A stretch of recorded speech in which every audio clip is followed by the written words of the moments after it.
How's that? The last time that this engine ran was nearly 50 years ago. The junkyard in southeastern Colorado told our customer that the 1966 Fairlane convertible that this engine came out of was purchased from a Denver auction after being wrecked in about 1976. That's where it sat for around 45 years before being rescued by our customer, Larry. Unfortunately, Larry passed away before we could finish the engine restoration, but we're moving on with the project for his son and documenting the process as per Larry's wishes. This video is a long one, so buckle up and feel free to pause the video and come back later if you need a break. If you need a refresher, the previous videos of the process are linked in the description. Now let's wrap up machining, build this engine, and see if it's break-in or bust on the dyno. So our last little bit of machining that we have to do here on the 289, we're going to balance the crankshaft here, and then you'll have to polish the crankshaft because we're keeping it standard. This is an externally balanced engine. A lot of times people see us, we put the crankshaft on here with the bob weights, we balance it, then we put on the flywheel, you know, kind of each component individually. Right. But in this case, the damper and the flywheel are both actually weighted. And if you look back here, it's kind of right in line with these counterweights. And up here, the extra material is right in line with these counterweights. What it kind of amounts to is at the factory, they simply couldn't get enough material on the counterweights here to get this crankshaft in balance. So they have to add it on the damper and the flywheel. So in this case, when we balance the crankshaft, we have to have both of those things already installed when we start. Right. What's weird on this one is somewhere somebody along the way has done a ton of drilling right here on the flywheel. Okay. Well, maybe we need to back up just a little bit and point out this flywheel did not come with this crankshaft. This is a flywheel out of their car, and this crankshaft is from that junkyard engine. We don't know the history of the junkyard motor, but we also haven't been able to find out the history of this flywheel and now go on to explain all these holes that are in it.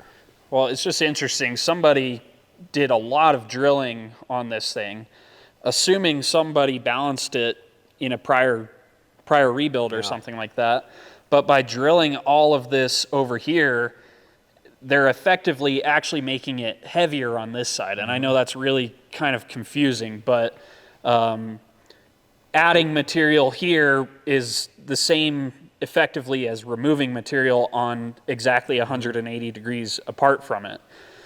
So we're hoping that this thing isn't way out of whack just based on the drilling that has already been done somewhere in a prior life. Yeah, we don't understand what that's all about.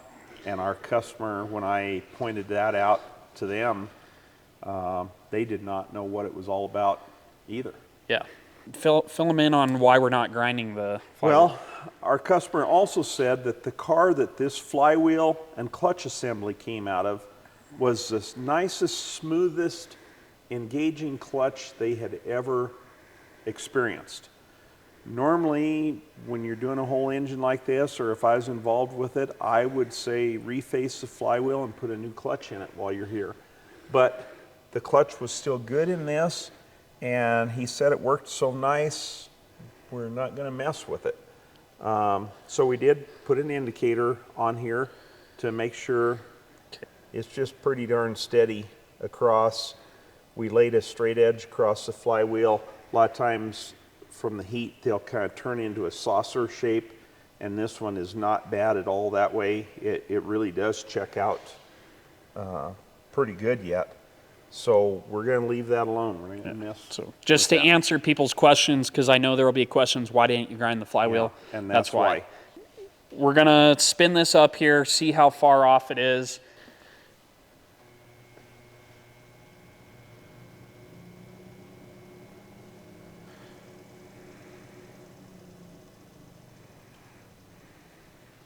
Wants 21 grams taken out in air over here, but it wants 55 grams taken out kind of right here. Well, and see that jibes with, they've drilled all that out. Yeah, we need to put, they should have put that back. Or no, that would be drilling more right here. Yeah, because they've drilled so much over here that now we have to drill over here to compensate for it. Yeah, Okay, well, let's think about this for a while and figure out how to go. what the best approach to this is. You all get to witness the hours of time that we put into every engine we do, and truth be told, there are even more hours put in off camera.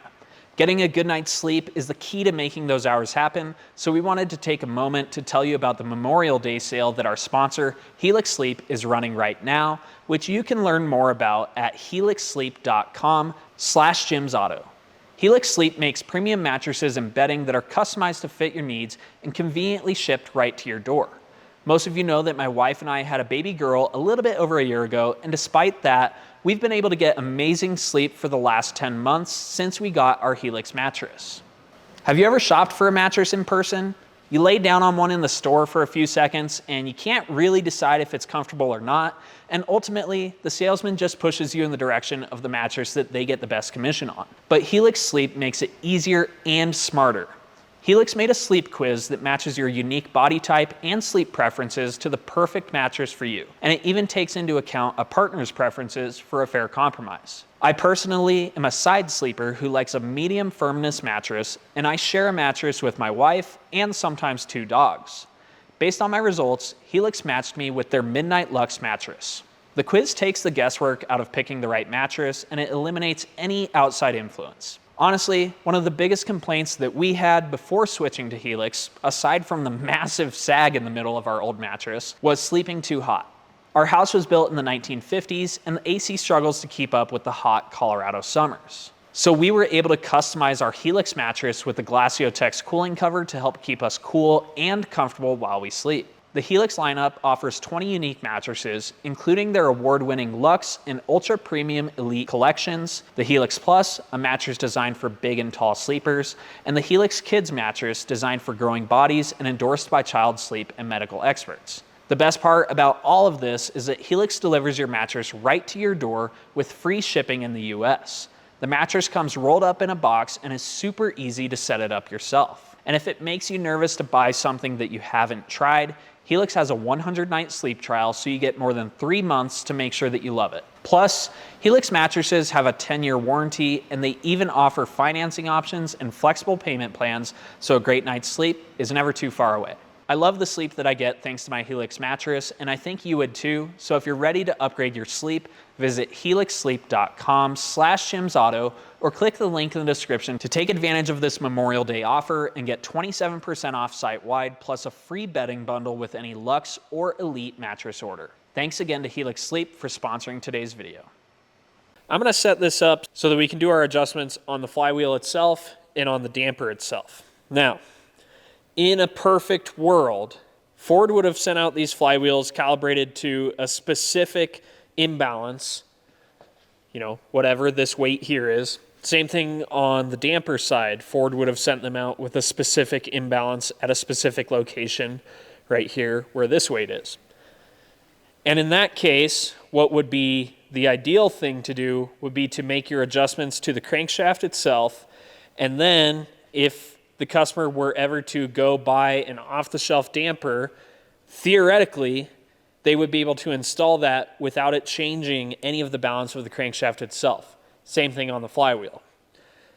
Obviously, in this case, somebody, I do not think that's factory, has done a whole bucket load of drilling there on the flywheel itself. So at this point, if that flywheel is way off from what the manufactured imbalance was, and we do our changes to the crankshaft itself, it's still going to throw things off. So I think what we're going to go ahead and do, we're balancing this as an assembly, we're building this engine, sending it out as an assembly. It sounds like this car is obviously not going to be a daily driver. It's a restoration, more of a fun car. And in that case, highly unlikely that they ever wear this engine out.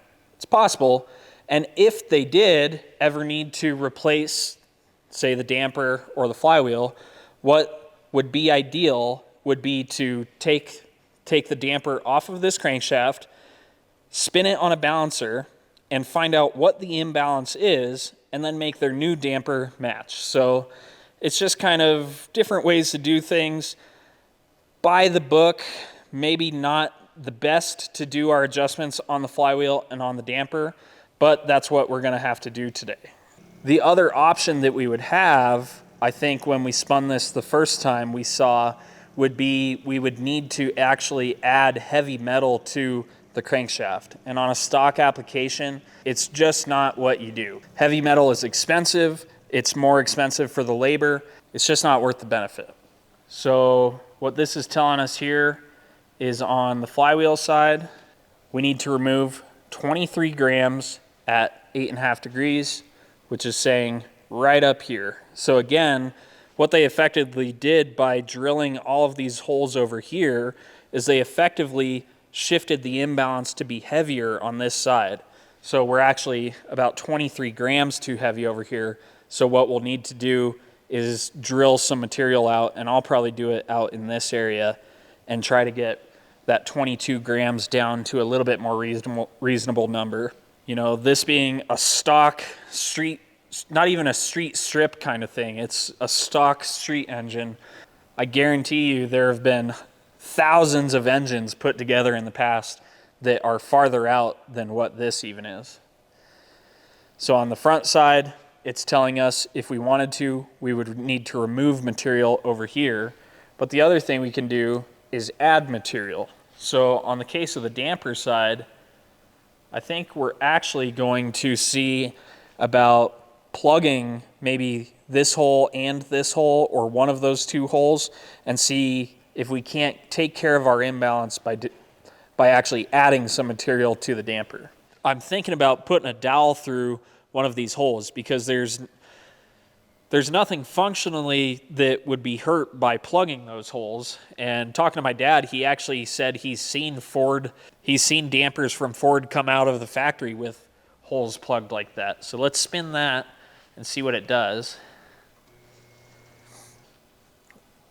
So yeah, that was actually a little bit too much, because now it's telling me I need to remove 17 grams from right here. So maybe we could go about half that much. I'm going to spin it with a little bit smaller, lighter bolt. On the right side, we would need to add about right there. So maybe I can split the difference. So I've got 2 bolts in here and here, which effectively makes our center point of that imbalance kind of in the middle.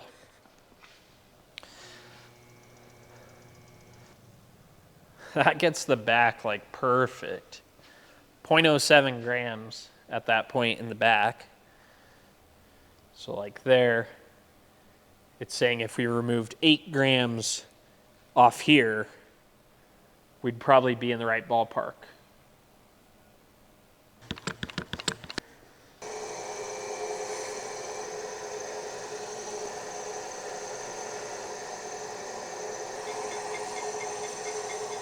How to get cut 101.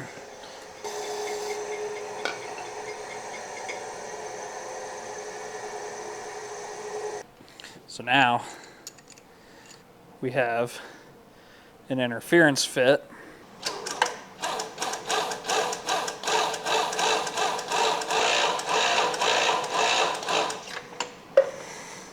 That ain't gonna move.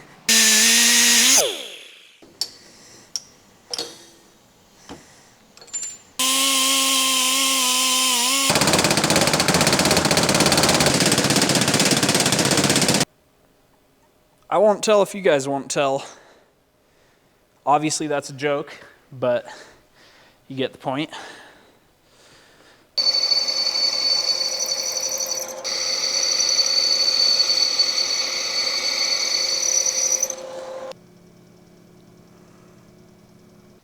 So now we're 2.3 grams right here.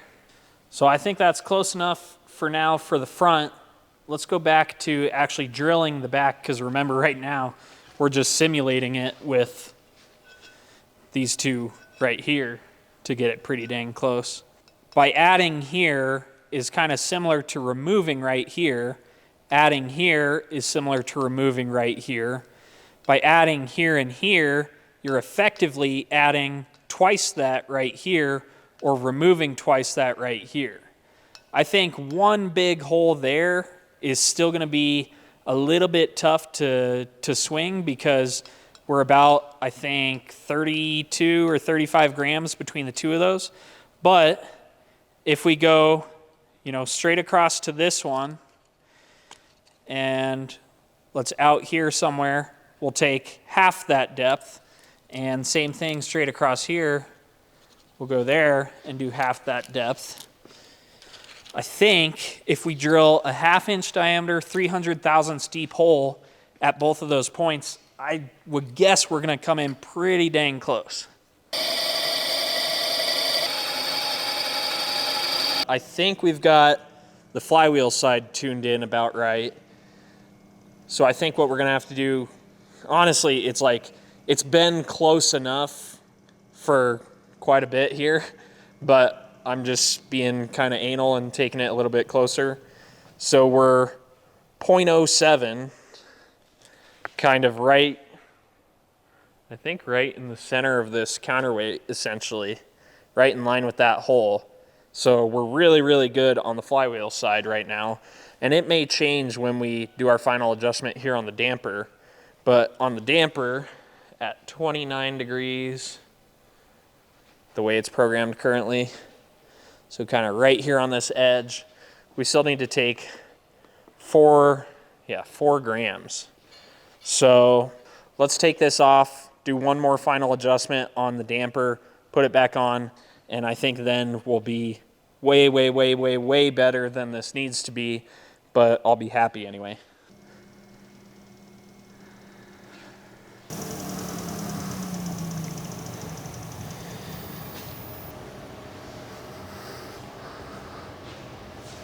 So let's start getting this 289 together, because I kind of want it to be on the dyno in less than 2 weeks. Right. So let's see what we can do. First thing we're going to install here is our reground stock camshaft. I know this is probably the part of the engine that has most of our viewers worried. We're not terribly concerned about it, but we're going to find out. I'm just going to go ahead and on the cam bearings themselves, put a light coat of assembly lube. On the cam lobes themselves, I'm going to use this Driven engine assembly grease. This stuff, we've had really good luck breaking in flat tappet cams with it.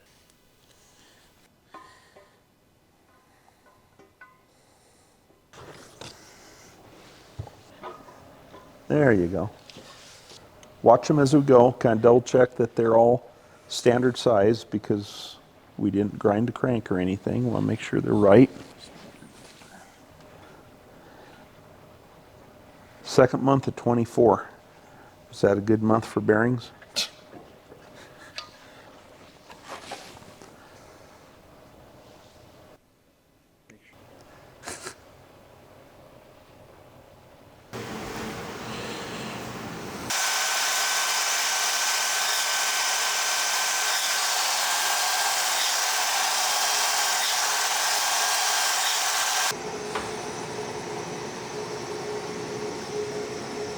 All right, well, the crank just came off the polisher. I just got done blowing it out.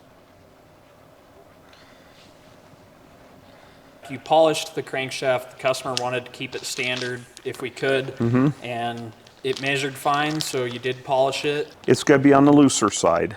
It's not worn. It appears it was probably ground on the looser side from the factory when it was brand new. Okay, so we did the rear main seal conversion in one of the previous videos on this. Yeah, so we should be able to slip that in right now and then put the cap down over it. I'll make sure it's lubed up good. Put some on the seal surface here where it rides on the crank so it's not dry going together. If things work right, I should be able to just kind of hook this over the bottom side of the crank. Is it going up over? Yeah, there it went. So now we can just push that in where it belongs. Nice and square. So have you shown out the window what's going on in Colorado today? No. Why? Well, look at it out there. It's raining. That's unusual. We're actually getting some moisture. I got my corn planted, so now it'll come up. But you would not believe what that does to a rug. To a rug? To a rug. Oh. Yeah. Makes a real mess. So on the cap, before I put that on, I want just a little bit across the parting line here where it mates up to the block. And also, you recall this had that pin in this area that pinned into the original rope seal to keep the seal from moving around. I don't think that would be an issue, but let's just put a little spot right there because that is covered with the seal and with the oil pan end gasket. But we'll just put a little dab there just in case. And I'm going to put a little dab on each end across here. Just a very light coating. Then we should be able to drop that cap on. And we've got the seal pushed in nice and square. Number one, we're lucky on this. They cast the numbers right into the cap, along with an arrow pointing towards the front. We got our main bolts here. I'm going to put just engine oil on the threads, a little bit under the head of the bolt. Do you go 65 or 70 pounds on these? Or? We need to look that up. Process says 60 to 70, so. Yeah, I think that sounds good.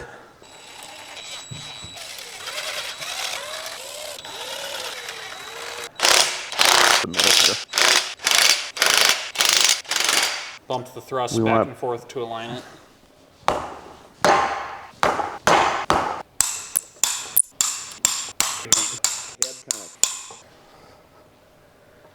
Is that okay? Yeah. You got any in play? Let me check it first and I'll tell you how much there is.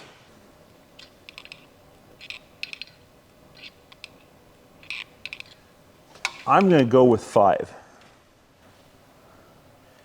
So there's 5. We're right in there. Pretty good guess. Yep. So we're getting ready to put the camshaft thrust plate on here. And this is the original. This is the little bit later model. And what the difference is, there's an oil passage drilled here back to oil the bottom of the distributor gear. And the early motors, this plate went on like that, and they had a little tiny freeze plug in there. Somewhere along the way, Ford decided to upgrade it to this plate here. They leave the plug out, put this plate over that, and that leaves an oil passage here, evidently brings some oil to the front thrust surface here. So we're going to upgrade this to the newer one. I'm going to put a little bit of Loctite on the bolts, a little bit of lubrication on the front side of the plate, or actually it'd be the back side of the plate, front side of the camshaft here. So I've got that lubed up. So what works the best on these is get this cam around that position there where my mark is lined up. We do have an adjustable timing set with 3 different keyways. Right now we're just going to install it. No basically advance, a 0 no mark. retard. And then once we get the pistons in, maybe we'll degree the cam in. It's not something you always would normally do on a stock build, but we will on this one. So we need to roll the crankshaft over so it's on pretty much top dead center, number 1. And I'll start the sprocket on. Get the marks lined up. Whoops, that's the wrong one, isn't it? Yeah, I can't see. Yeah, that looks better. Have my mark here, brought them together, and then we have to slide this all kind of on together. You can see my cam did push back just a little bit. There, push it forward. There we go. The dowel sticks out. It'll go in that hole there. All right, so there we have the fuel pump eccentric on. I just snugged this on. It's not torqued yet. Are we ready to put some pistons in? Well, we got to put rings on. Oh, okay. And you need to check your end gap yet? Or Yeah. did you do that? No, I need to check it. Okay. And one of the things with a hyper-eutectic piston, you'll see that Silverlight here on their instruction sheet has the call out that on the top ring only, you should increase the ring end gap by 40% because in a hyper-eutectic piston, it holds more heat at the top of the piston. So their recommendation here is to do 40% more end gap on the top piston ring there. For a stock build like this, we would always do 3 to 4 thousandths end gap per inch of bore. So this being 4020 bore, 3 thousandths per inch puts you around 12 thousandths gap. 4 thousandths puts you around 16 thousandths gap. And then when you add your 40% there for the top ring, that would get us 22 thousandths gap on the top ring. Our 22 thousandths feeler gauge goes right in. So there's a 26 thousandths finally gets tight there on the top ring. So let's hope that all of the rest of the top rings are in that same ballpark. Let's check a second ring. And again, on the second ring, we'd be happy in that 3 to 4 thousandths range per inch of bore. Okay, a 16 just goes in. We should be in a good spot with these out of the box. I'm going to go through and check the rest of them just in case they're all different, and I'll let you guys know if something comes up. So funny enough, actually, on the very next ring that I check, this is our 22 thousandths, and it does not quite go in. The 21 does not quite go in either. It's kind of tighter towards the outside of the bore. They didn't get them ground perfectly square. So, okay, 20 goes all the way. So we need to take at least 2 thousandths off this piston ring. So I'll show you guys how this works here. We've got a little diamond wheel right there. Turn this on, and we'll come until we just touch off on the end of that, and hopefully can zero our indicator at that point.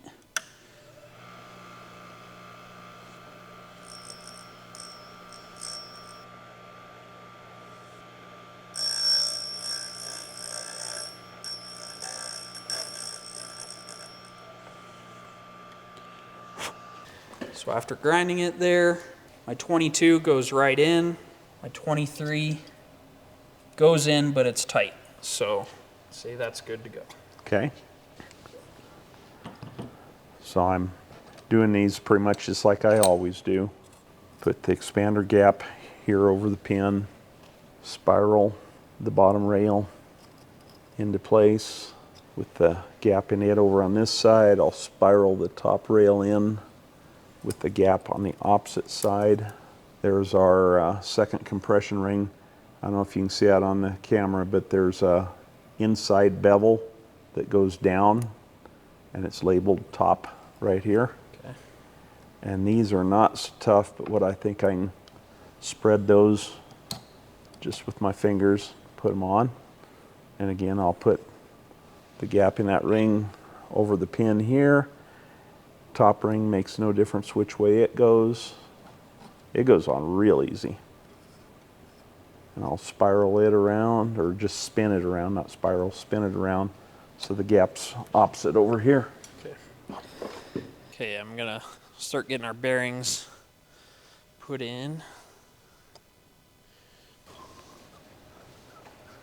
We'll just do, oops, a little swipe of assembly lube. You know, whoops is not a good word in the machine shop. Good thing we're not machining right now. It kind of seems like us and a few of the other of our peers maybe got some 3D printers at the same time. I think that's really funny that some of the others I've watched all of a sudden, hey, we have this new 3D printer. Yeah. And I'm like, hey, cool, we have one too. And the cleaning guy said we should try to print a ring, tapered ring compressor deal. And about 5 minutes later, he was watching one of Steve Morris's videos, and Steve had already done it. So we're going to try it.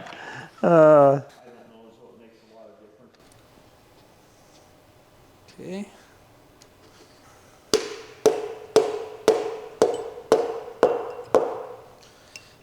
There we are. Did it go in? It went in. Well, I just think it's pretty impressive the things you can do with that 3D printer.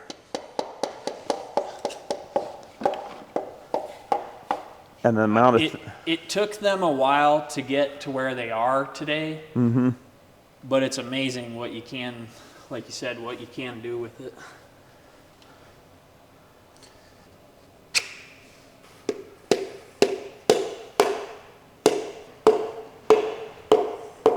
There you are.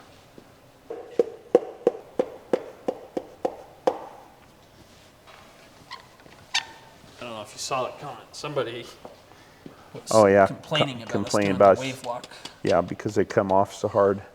which they do. Which they do, but that's the idea, is it holds everything tight.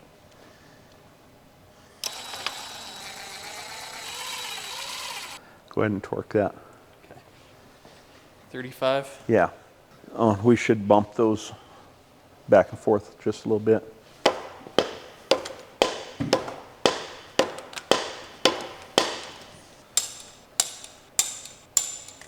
How's it feel? It feels really freaking nice. Why does it make that noise? Never heard one do that. No. How many?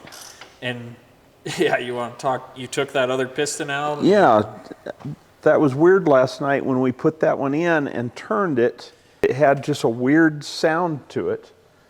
And squeak to it almost. yeah, and I pulled that. You had to go home. Yeah. But I stayed and pulled that piston out and actually took the rings off and looked everything over and made sure it was clean and put it back in, and the noise is gone. Don't know, but it's better to take it back out. Take it back out now than later. Okay, where's all?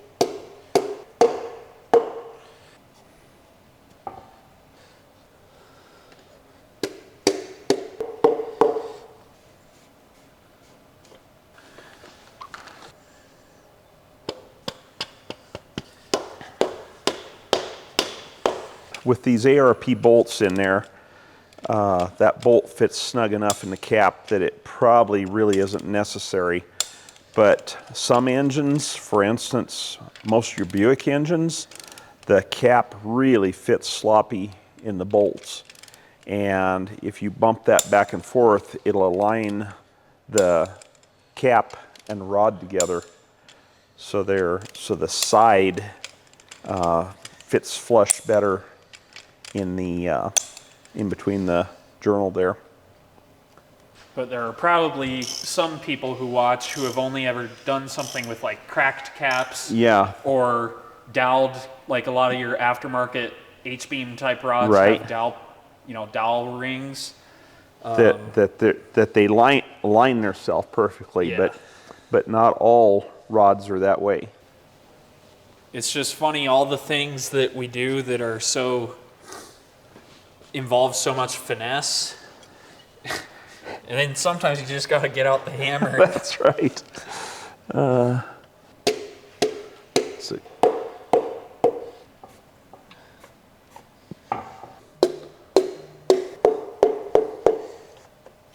there it is. I'm glad I took the time to make sure that bottom edge was not as sharp, because look how far the skirts Yeah, they come way out the bottom. Boy, I'm having a really hard time reading. We're already jacked up. Yeah, we've got the wrong one on here. Not sure how I did that, but I did. I'm surprised that went together and turned. The cleaning guy had cataract surgery not long ago, and I don't think it did what it was supposed No, to do. it did not work very well. Or the doctor told me I was expecting too much. But I guess expecting to just be able to see is too much. 115522. Watch it be tight now. Yeah. Okay, this is a number 3, so it goes here. And this is a number 7, so it goes over here. I won't tell.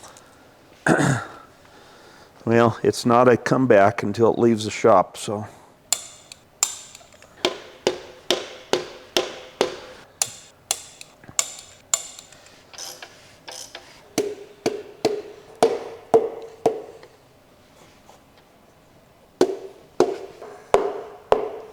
Yep.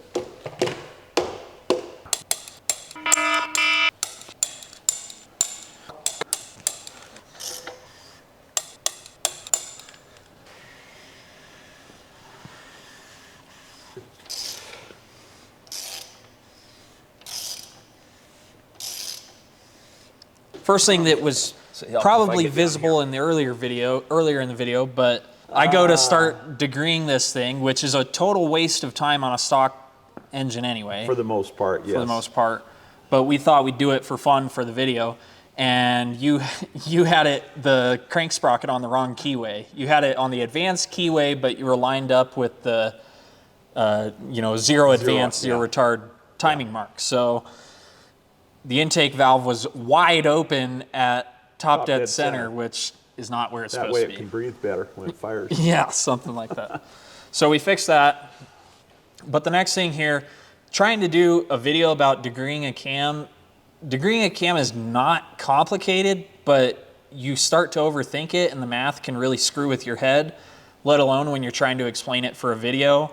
We don't know the exact specs that they reground this cam to, but we have specs from a Melling stock camshaft from a Melling catalog and a stock replacement camshaft from an Elgin catalog.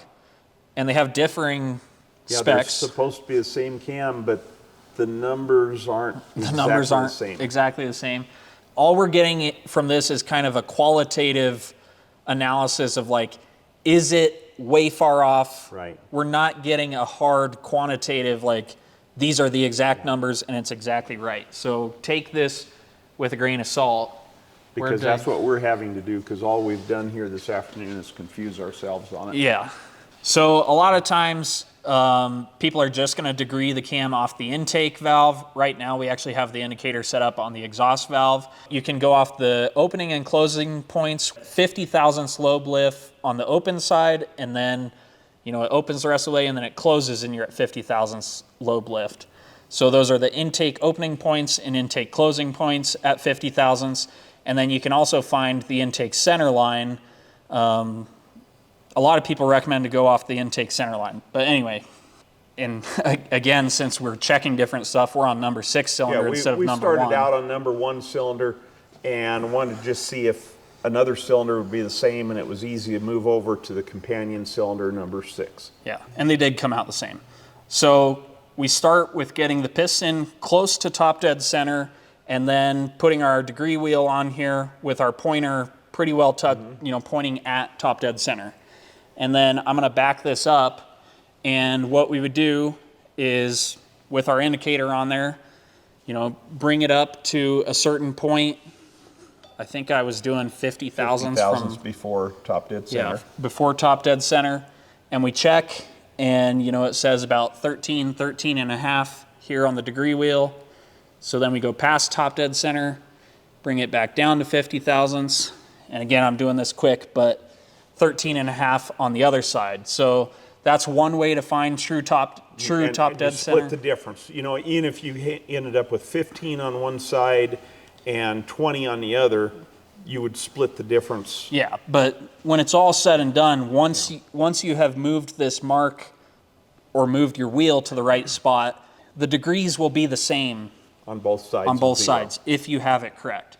You can also use a piston stop. We just happen to be using a dial indicator instead of a physical hard stop. Yeah. Then we have another indicator set up on, again, we're on the exhaust lifter at this point, but we started out on the intake. And we've got it zeroed on the base circle there of the camshaft. So the lifter is all the way closed. And we'll spin this around.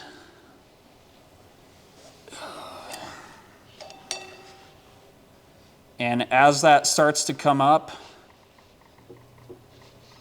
we'll get to, again, I'm doing this quickly just as an explanation, but we'll get it to 50 thousandths lift.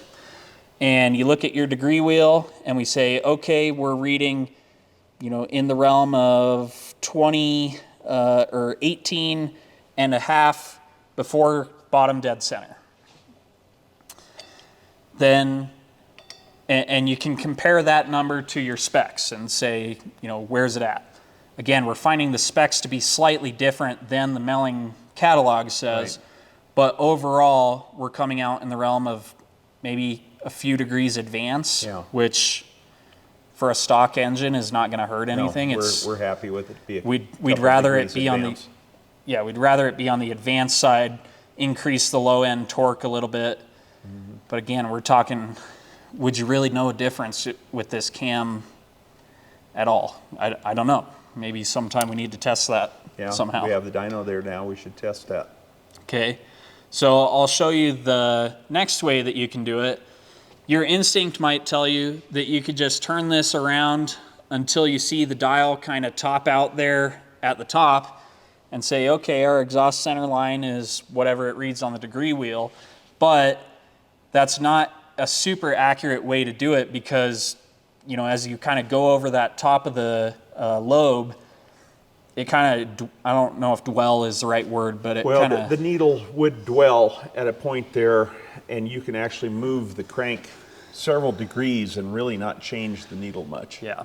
So what we would do here is back it up, and somewhere in the realm of 50 thousandths before max lift, we would read our number here, and we're reading 154 for this example.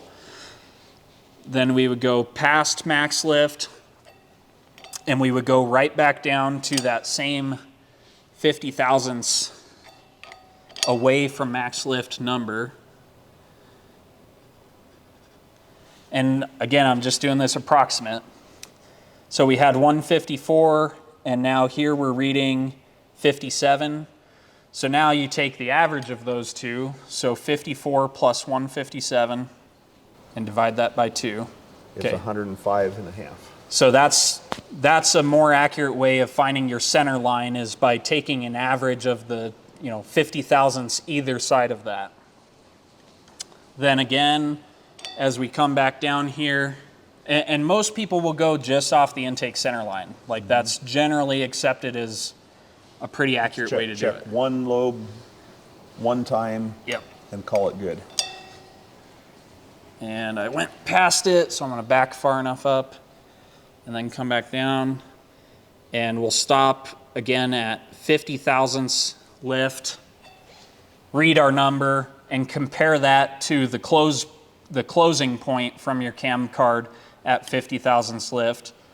And like we said, again, what we were coming out with, comparing our numbers that aren't really, that we're questioning whether we have the right specs. Yeah, and again, we're close enough that we're not like questioning it hard, but we're questioning it from a standpoint of trying to show it on video and make it make sense.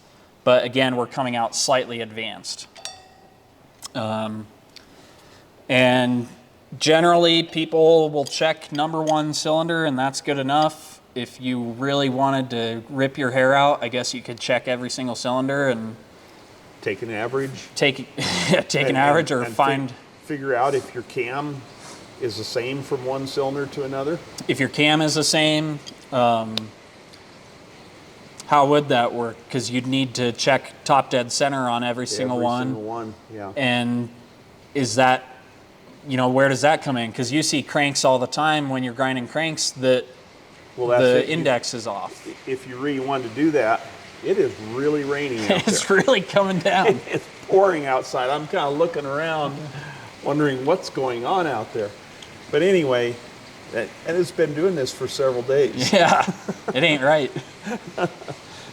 So anyway, you could have discrepancy from one cylinder to another, but generally things are close enough that you check one and you call it good. Yeah. You're going to have discrepancy because there's tolerance in every single piece of this engine, and that's why you check it. Are your tolerances stacking up in the wrong way? So that's a quick rundown on degreeing a cam. Biggest thing is don't put it in the wrong freaking keyway. Yeah, the biggest thing here we found is, good thing we degreed that. We might not have found that. Yeah. Okay, so we're about 6. Wow. I don't know if the people in the audience can hear that, but there's some pretty good thunder going on here. 7. Okay. What was the line in that movie? One about the dog. Getting struck by thunder? Yeah, you get struck by thunder, is that what it was? Yeah. You can't get struck by thunder. Thunderjack. Thunderjack, that's what it was. 9? Yeah, looks like maybe. About 6. Let's check the other side. 7? Yeah, I think that's what it looked like. 9? Yeah. 8? Yeah. 7. What did we range, 6 to 9? Yeah. I'm very pleased that our deck heights must be relatively close. The stroke lengths on the crank, the rod lengths. Yeah, when you're, I mean, we're talking, yeah, across all 8 of those, both sides of the bank, you're talking a human hair difference. Yeah. Put heads on, put lifters in. Yeah, let's put the pan and front cover on, kind of button up the bottom, and then we'll go to the top. Okay. So while Nicholas is off taking care of some other obligations, I thought I'd go ahead and see if we could continue on with this engine. Let's torque the mains again, just to make sure we didn't overlook anything. And our rods are 35 pounds.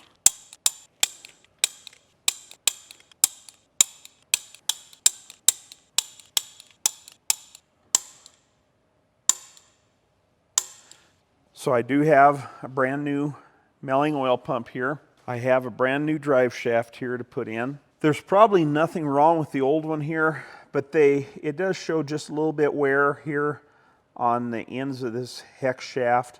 And I have seen those, maybe if there was one a little bit soft or something, but they would actually wear and take the flats off, become round, and just spin in the oil pump.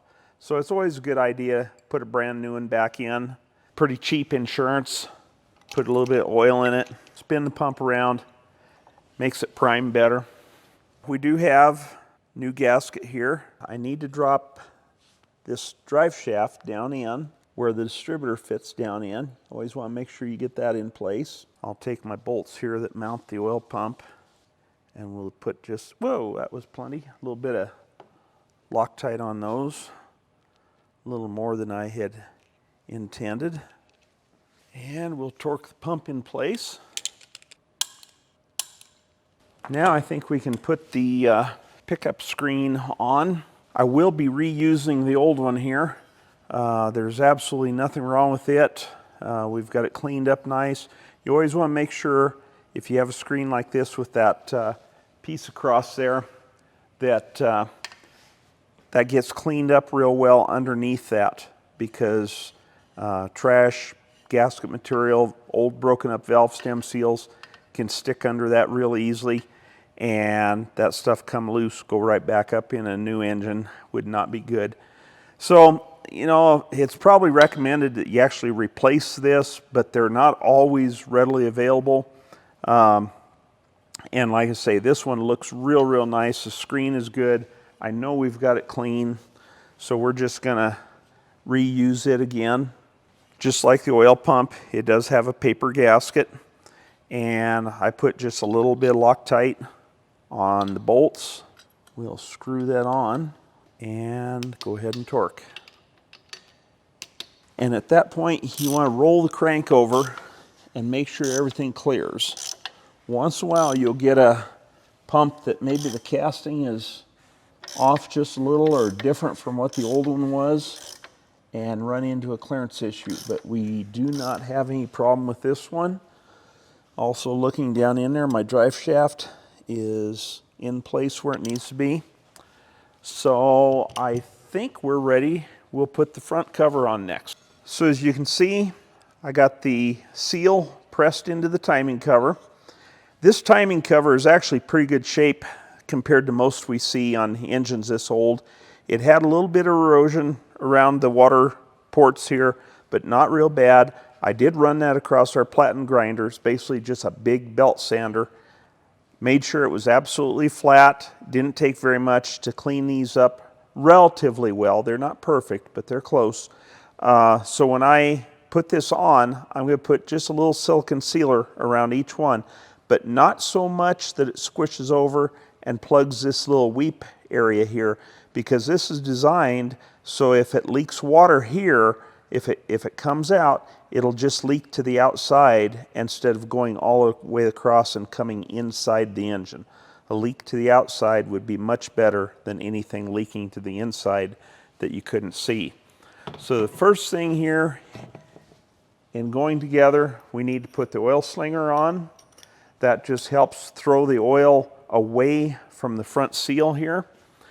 I'm going to drizzle just a little bit of oil across here.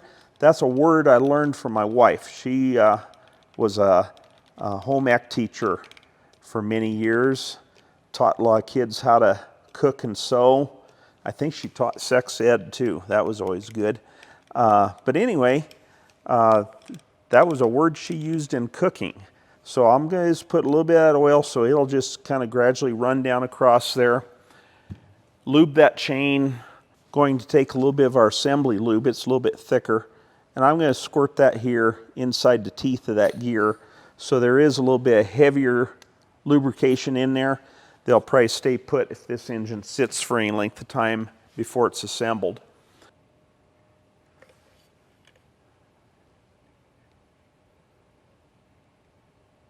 Thin coating on there. Just a little bit of insurance that that gasket is going to seal. And we'll do the same thing on the timing cover itself here. Hopefully that's enough. It'll also kind of hold the gasket in place for me. And we'll just set this up here.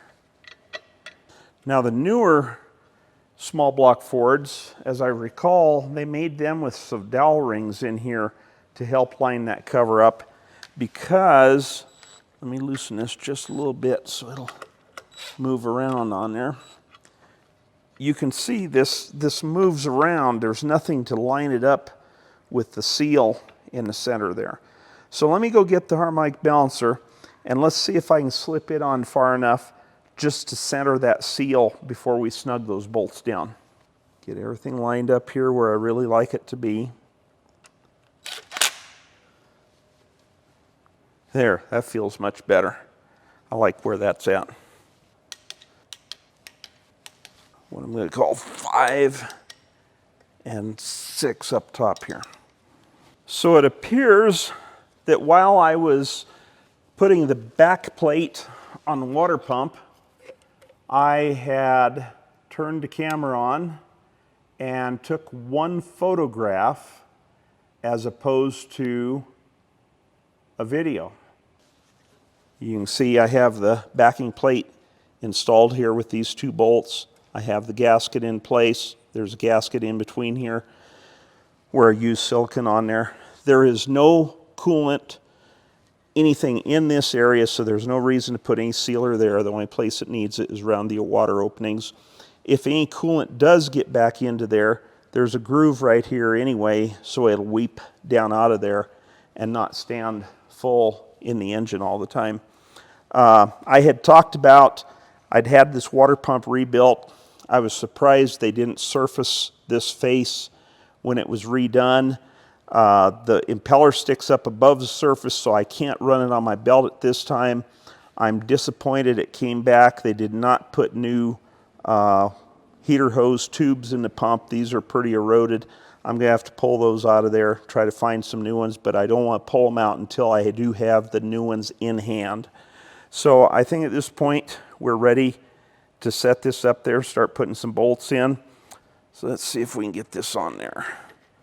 There's a bolt there, one there, and there we have it. Water pump is on. Do need to change those. I don't like the way those look at all. I just wanted to show you here, the drain plug on this engine was stripped out, and what I did to repair that, should be able to see there, is this welded a nut, a half-inch fine thread nut to the existing plate here. Well, actually, I drilled out the existing plate where there were still some torn up threads. Welded this nut to it.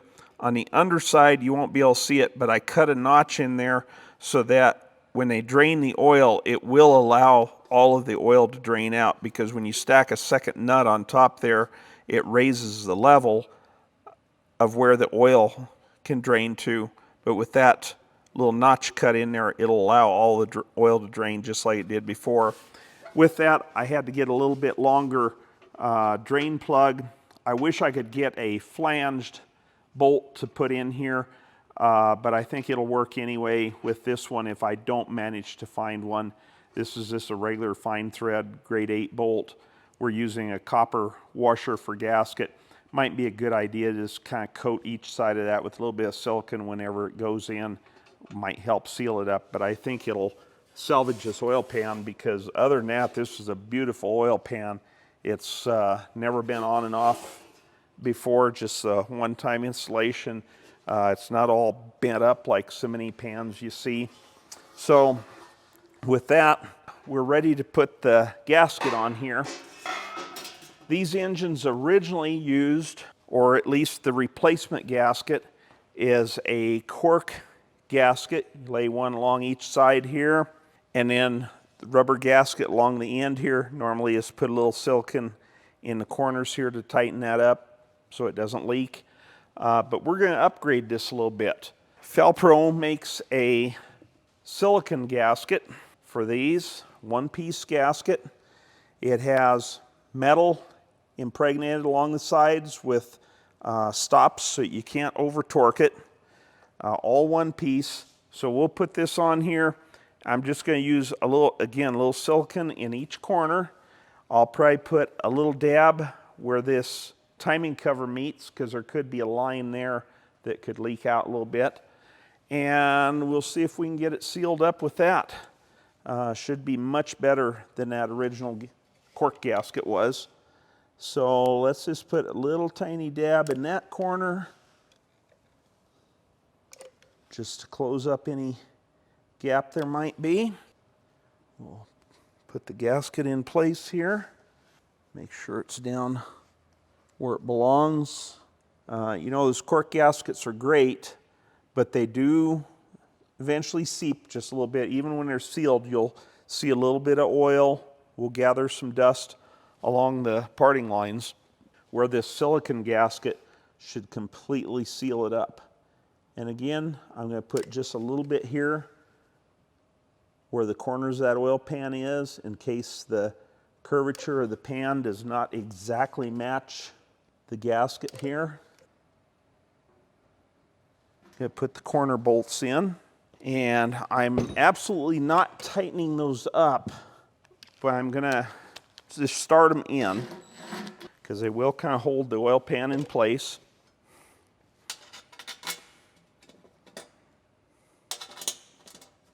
And I'm just going to alternate back and forth. So I'll do a couple here. We'll do a couple over here.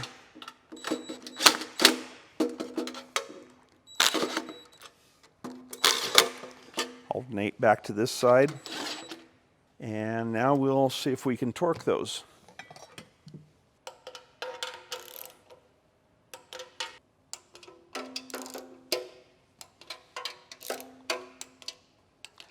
One thing people do so many times when torquing a cover like this is they over torque them and actually bend the tin. It'll pull it down next to the bolts and bulge up in between, and they have worse leaks from over tightening than not tightening enough.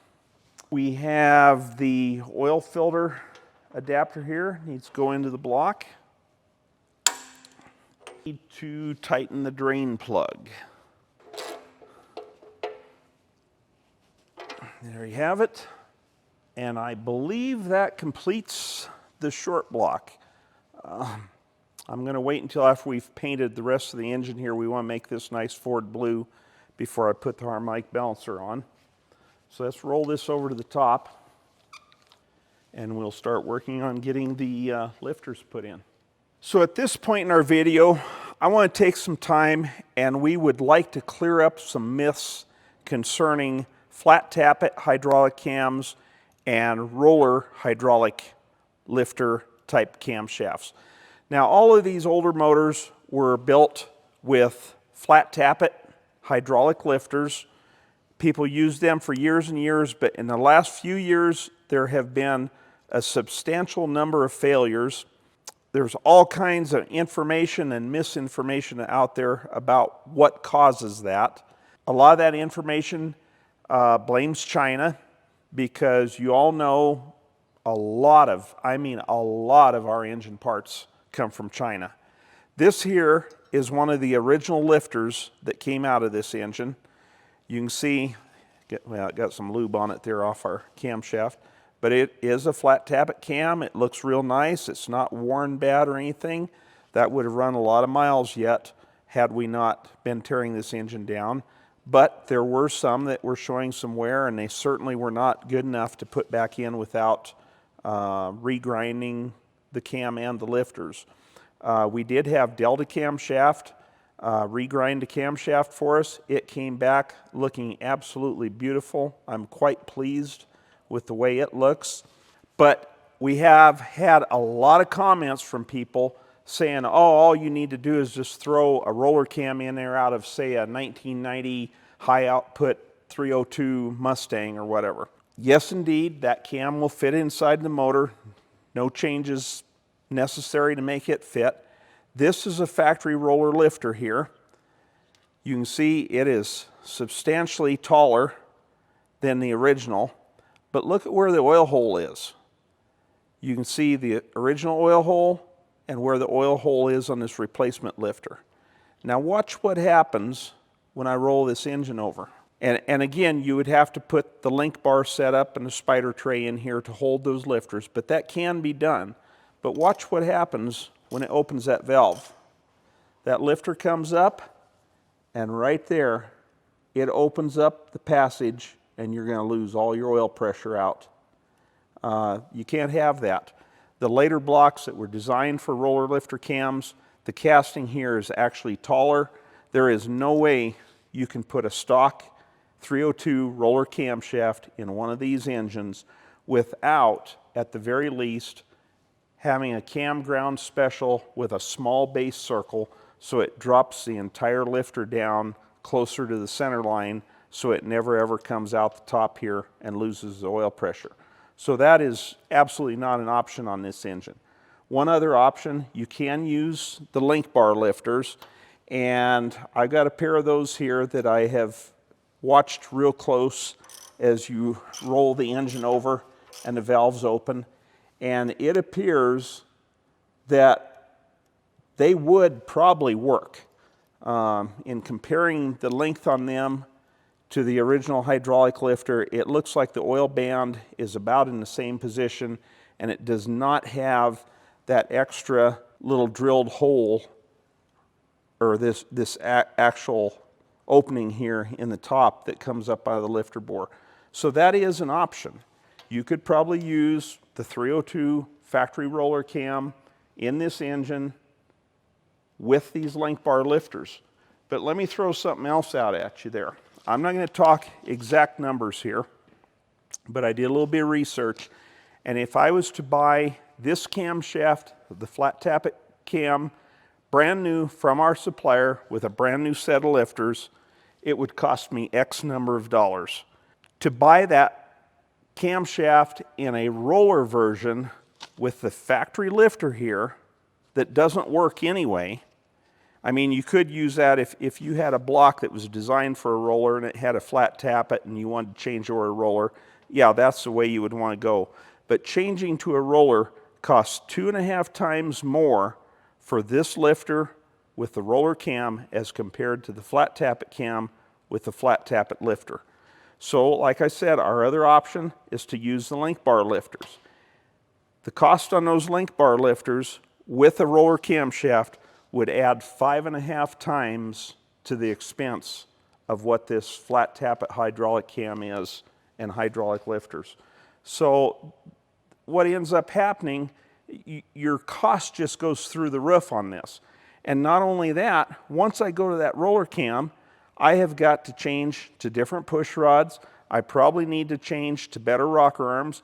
I'm going to have to pull those press-in studs out, put screw-in studs and guide plates in. I've got to put better springs on the heads that will handle the extra weight of these lifters and the higher lift. It's just not always in the budget to do something like that when we can make this engine work just like it did from the factory in 1966 using that flat tappet cam. But you've got to do your installation correctly, and you've got to use the right oil with it. So with doing the flat tappet cam, I wanted to do a little experiment because there is all kinds of bad information and information slamming all of the Chinese lifters on the market. And quite honestly, I'm having a hard time finding any lifters that are not made in China. So what we're going to do here is an experiment. I'm going to put 4 each of 4 different brands of lifters I have acquired here. We're going to put 4 each in different sections of this engine, and we're going to run this engine, and hopefully we never ever hear from it again, because this is a customer's engine.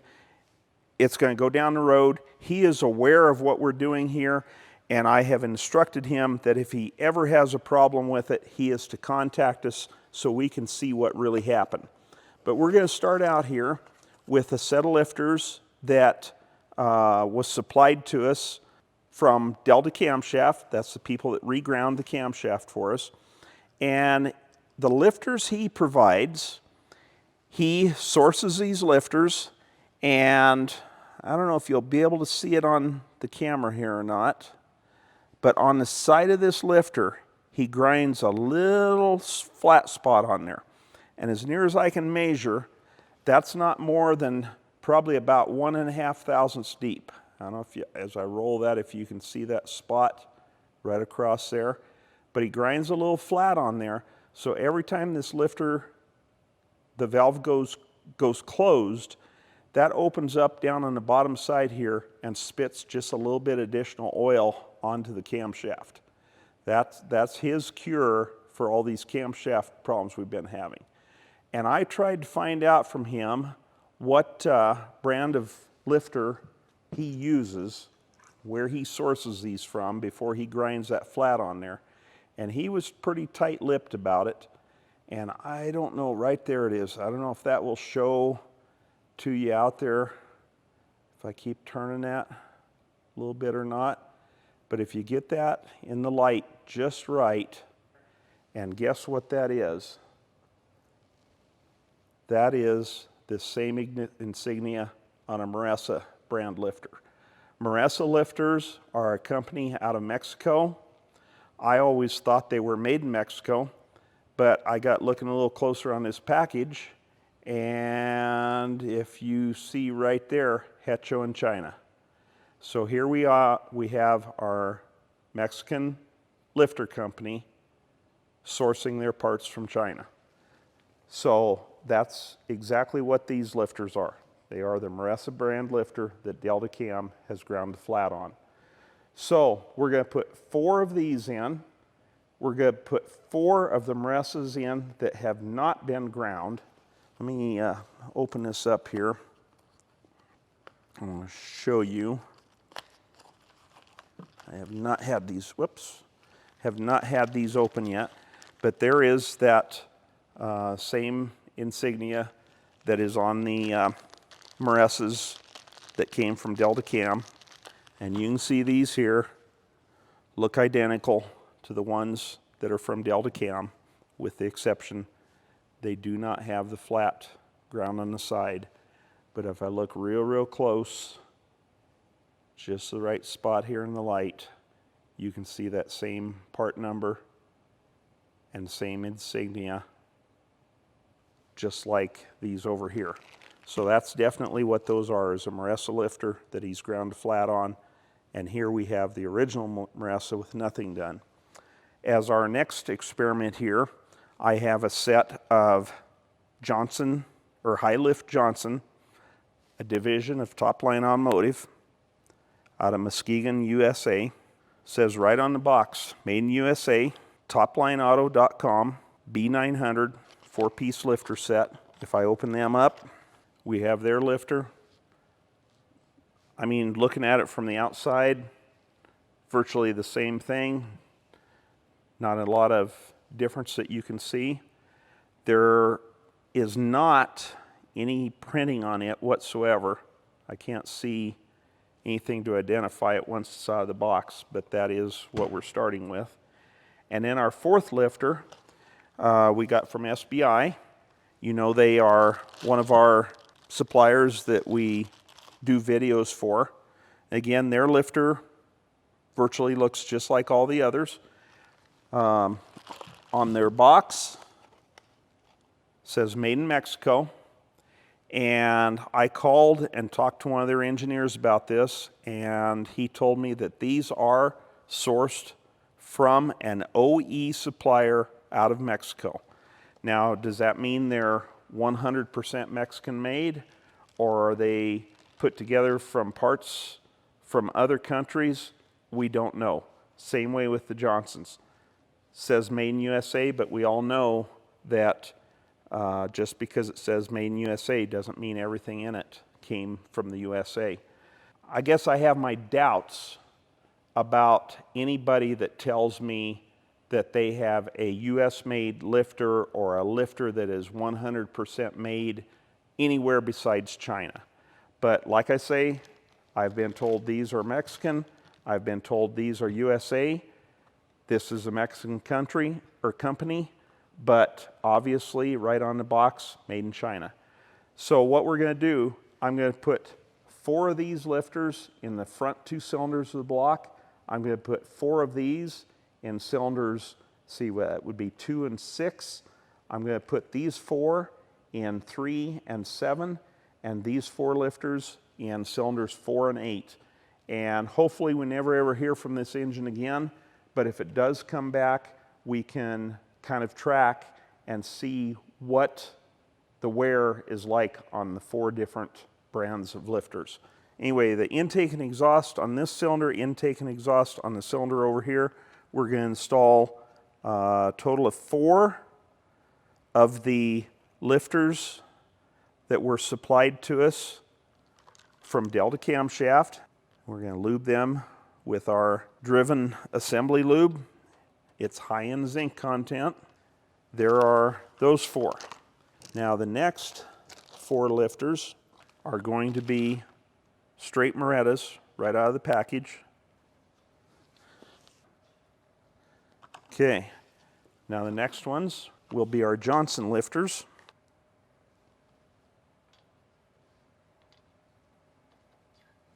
Okay, now the last 4 are from SBI.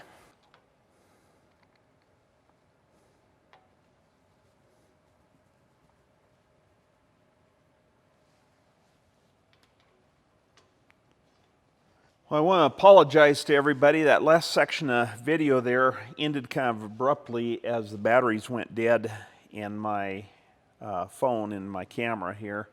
But anyway, we did get the 4 different brands of lifters installed, and I really hope you people will give us some comments and your opinions of not only what we're doing here, but experiences you've had with valve lifters and camshafts, and the right way and the wrong way to install a cam to get a flat tappet camshaft to survive at this point in time. So anyway, we're ready to move on here now. I want to put the heads on.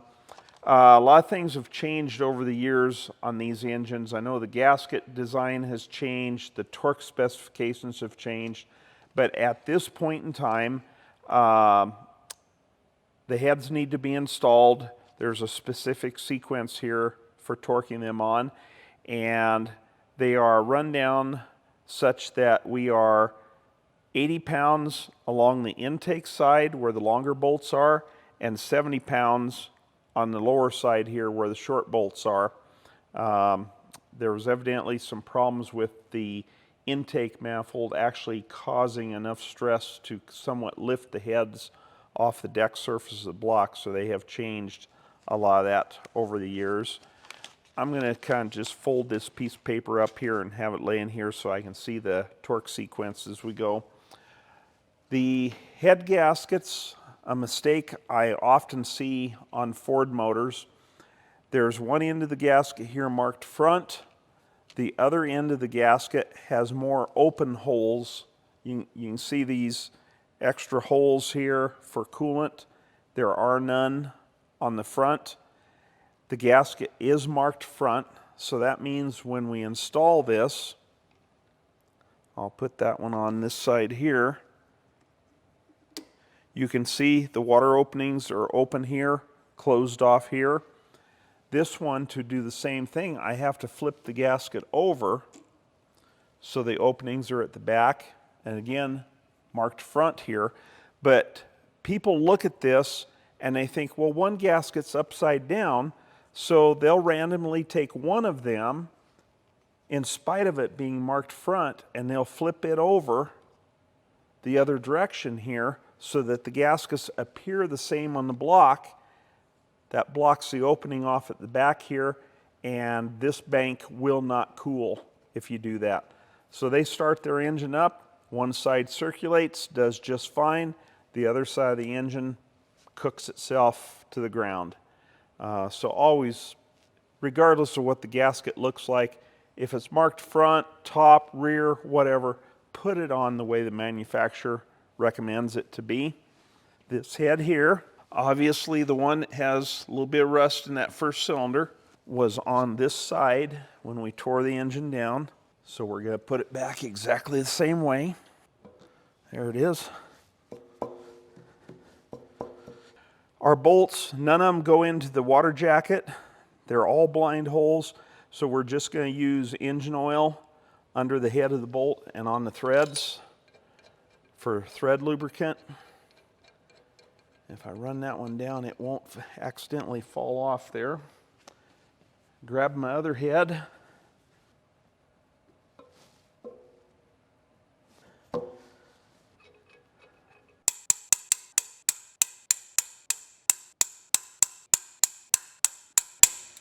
Now then, this top row of bolts on both sides is to be 80 pounds.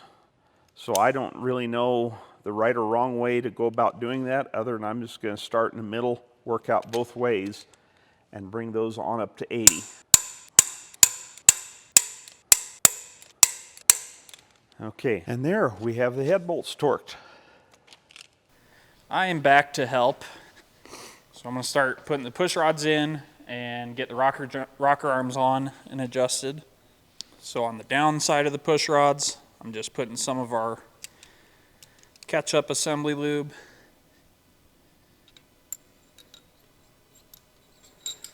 Oopsie. Rocker arm side of the push rod, I'm going to put some of our driven assembly grease, and also on the valve tip. We've got a set of comp roller tip rockers. I've oiled up the roller really well, and we'll just drop those on to start with here. Again, I'm going to use a good amount of our assembly grease on the rocker arm balls. Now I'm going to put some assembly lube on the threads so that we don't seize the adjusting nut going on. I'll put a dab in the nuts themselves. I'm going to go through here and set our lifter preload on all of the cylinders. Cleaning guy said I should give an explanation for why we went with the comp roller tip rockers. The explanation is they should be better than stock rockers, and they were literally more affordable than stock replacement rocker arms. So that's why we have those. And we'll start here on number 1 cylinder. I'm going to put my finger over here in the freeze plug or in the spark plug hole. Okay, so that was exhaust stroke. Now we're on the intake stroke, so the intake valve is open. And right there, we should be, and if I look, we are at top dead center compression stroke, which means both our intake and exhaust valve on number 1 cylinder are going to be on the base circle of the cam. You always set your preload with the exhaust, with the valves on the base circle. So now I'm going to start running this adjustment screw down. And while I'm doing that, I'm spinning the push rod just with my fingertips until we've ran down enough to where I start to feel some resistance. And right there is 0 lash. A lot of times, rule of thumb you'll hear is somewhere 1/2 to 3/4 turn on the adjustment nut past 0 lash. Cleaning guy says that on Fords he does 1, so that's what we're going to do. Yeah. On a stock engine, I always like to go 1 full turn because it more closely centers the plunger in the lifter, and that way over the life of the engine it can pump up or bleed off to keep it self-adjusted for a longer period of time. And also in the morning, any of the valves that were open, the lifter will have bled off, and they're sometimes noisy when you first start the engine and you get complaints from the customer. But if you go a full turn, it'll help eliminate some of that.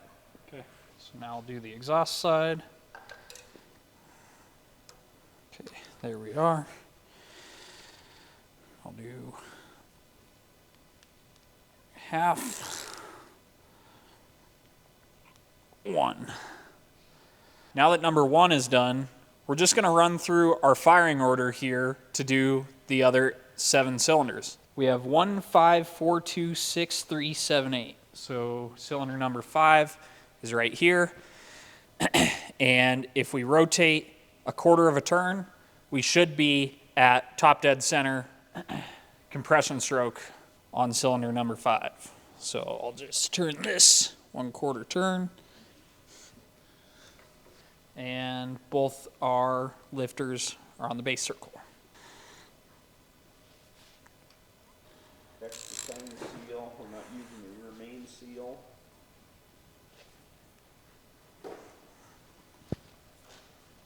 Purely out of curiosity, I decided to put a dot, draw a line on all the lifters and see if they turn.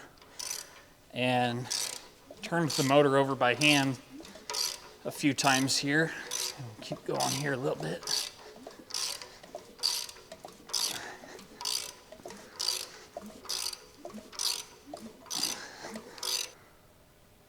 Looks like they all do turn, some of them more than others. The point is they're turning like they're supposed to. Right. And one of the things we usually do, that I did do on this block, is just real quick run it's actually a little ball hone. Brake cylinder ball hone. Two strokes through each lifter bore to make sure that there aren't any burrs, because we've had engines where you put the lifter in and it gets tight because there's a burr or something in the bore, and that could result in the lifter not turning, and that could be your flat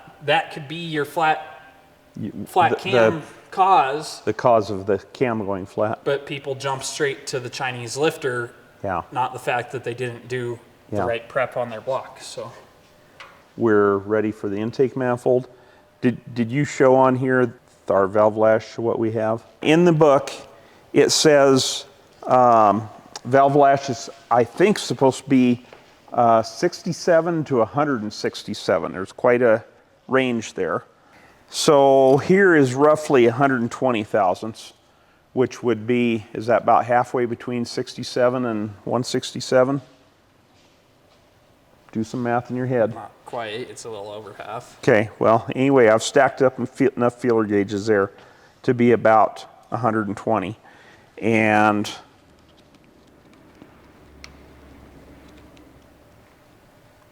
if I get that pulled back there, I can easily, in fact, I've got more than that. So even at 1 turn down on the rocker arm nut, I am not tighter than what is allowed for lash. So that's why I've always done it at 1 turn on these engines and have had good luck. So but people are going to be used to having watched videos of people building race motors with short right. travel lifters. And this is not a race 20 motor. 20,000 preload on, and this is not that. No, so. This is bone stock. We want it to run the next 100,000 plus miles and never have to be touched. So anyway, we're ready to put the intake on. When you buy a gasket set, for instance, these Felpro Rebuilder gasket sets, they come with quite a few gaskets in there for a whole, I mean, the same gasket set covers everything from clear back in the early 60s, clear through up into the 80s on the small block Ford engine. One of the things you got to watch is the intake gasket here, because over the years, the early motor had a smaller water opening than the later engine. And I've seen a number of times where a customer accidentally put the newer style gasket on the older style heads, and it doesn't cover all the way across, and they end up with a water leak right away. Pretty massive water leak. So that's one thing to watch on your gasket set. Make sure you get the right ones in there. All our surfaces were good here, so I'm not going to put any extra sealer around any of those areas. And I am not going to use the original style cork gasket across the ends of the manifold. I just have much better luck getting these to seal up if we just run a nice bead of silicone across there. So let's see if we can get that done. This tube is almost empty. I'm pretty sure I'm going to have to change in the middle of this.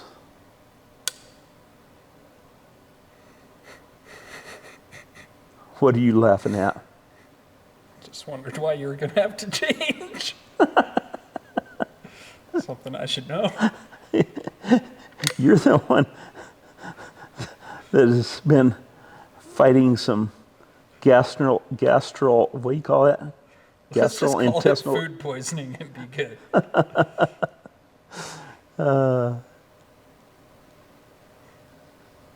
Okay, that should be enough on that end. You watch, this will go within about 1 inch. How did I know that?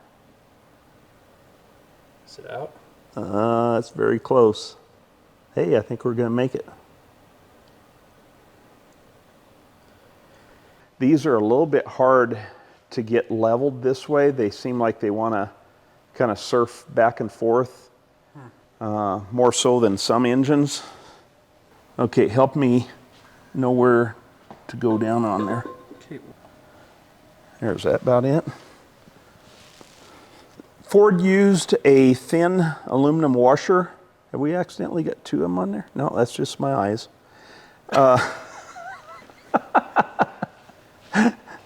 Well, things look a little bit funny here. Anyway, Ford used a thin aluminum washer under the head of these bolts to help seal them up so oil didn't come up around them on some of these inner bolts. And we didn't find any washers quite as thin as what it had, but we found some aluminum washers that I think will do the job for us.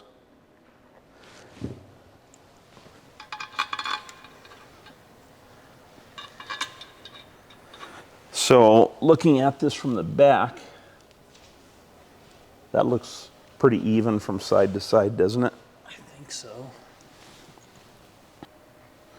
Okay, while you start to run those down, I'm going to go look for another one because we do have one here that's kind of rusty.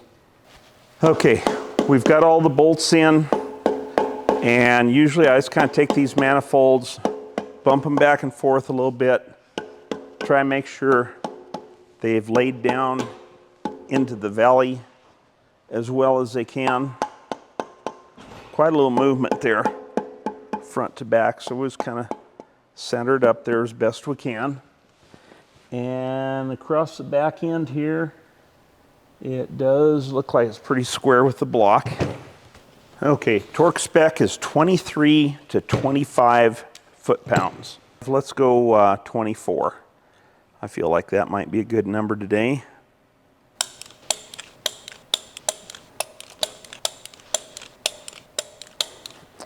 Now it's just a matter of going through until the torque equalizes out and we don't see a change every time we come back to the bolt. Okay, I think that is it for any of the parts attached to this engine that will get painted blue. So we probably need to do just a little bit of masking here on some of the ports and mask off the valve cover area here. And we'll roll this thing out and see if we can get a nice shiny coat of Ford blue paint on the engine, and then we'll finish putting the rest of the accessories on that are colors other than blue.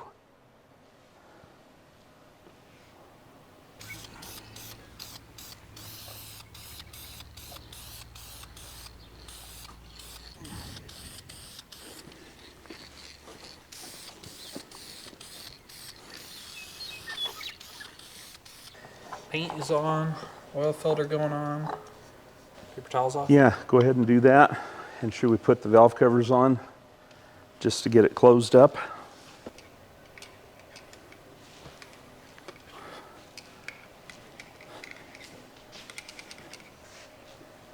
Ooh.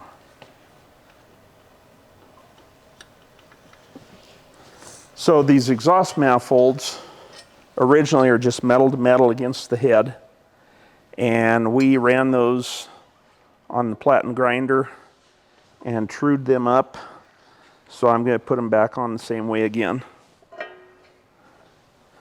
I have had better luck sealing manifolds without gaskets than ever with gaskets.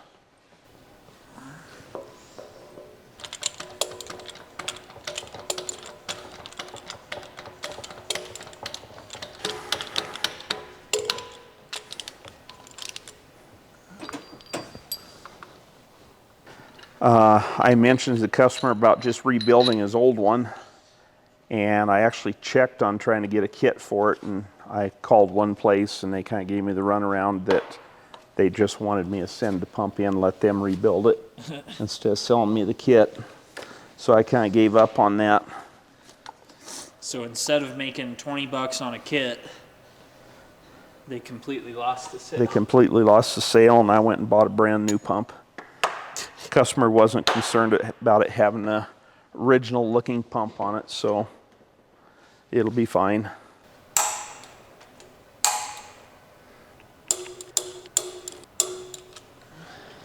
The engine is pretty much together, Yeah, and it looks a lot different than it did a few weeks back, a month or so ago back.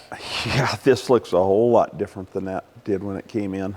Yeah, when it came in, it looked like it had sat in a junkyard for 40 years or Yeah, something. just about, huh? I need to get the carburetor rebuilt. I need to put the igniter kit in the distributor. Okay. Are you going to take any video of that stuff? No, because I don't know what I'm doing. Still good. I'll see how it goes.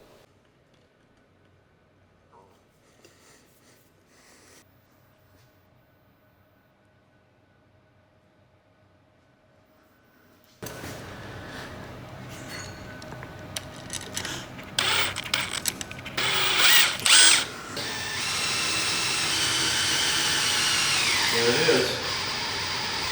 10, 20, 30, 40, 50, 56. Fingers belt. Ready?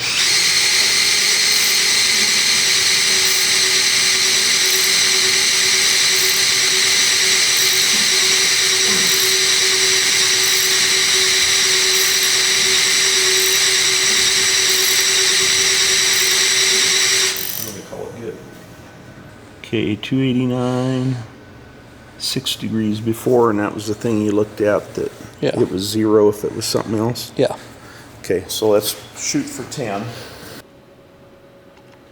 Okay, so you've got the engine on, what do we come up with, 10 degrees before top dead center? Yeah, 'Cause- the book calls for 6 degrees, and kind of the rule of thumb has always been an extra 1 degree for each 1,000 feet of altitude. And here we're above 4,000, So we're just going to add 4 to it, set it at about 10. Okay. So we've got the distributor in close, and I watch these people all the time trying to start engines, and they cough and backfire and, blow fire out the carburetor. And the more fire they pop, the guys start, just cranking the distributor all over, just trying to find a sweet spot, and they never ever find it. Mm-hmm. And then you end up with the cam going flat because you've been cranking on it all this time. Instead of getting it up and running.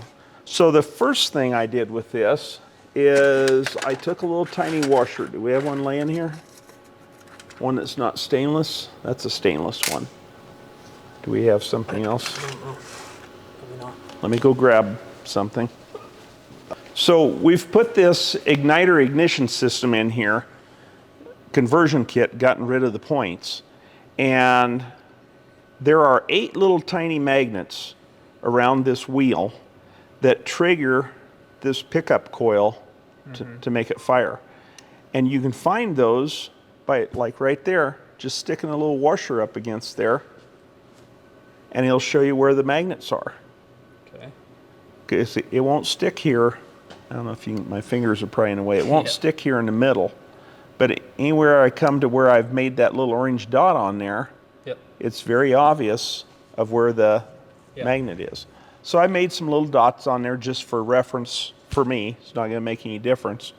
But I would guess that as that magnet passes by about the middle of this coil is when it's going to fire.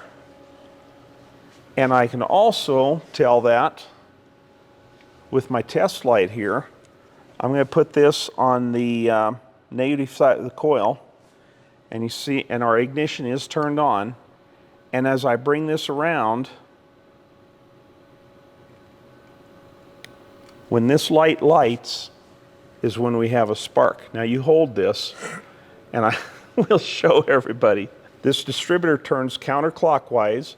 You can always tell the direction of rotation by the vacuum advance if they have a vacuum advance, because the vacuum advance is offset to one side and it points into the direction of rotation.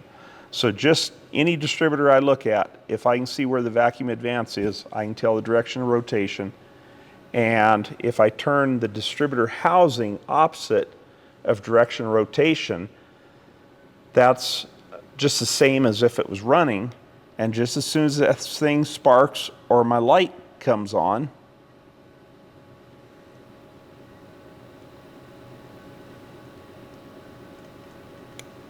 right there it fired. Okay. So I can lock my distributor down now and know that I have my timing probably almost perfect before we ever even start the engine. Let's back that up, just do it one more time. So I'll back it off there. You see we have no light. Does that show on the camera? Yeah, I'm trying to. Okay, turning distributor, opposite direction of rotation.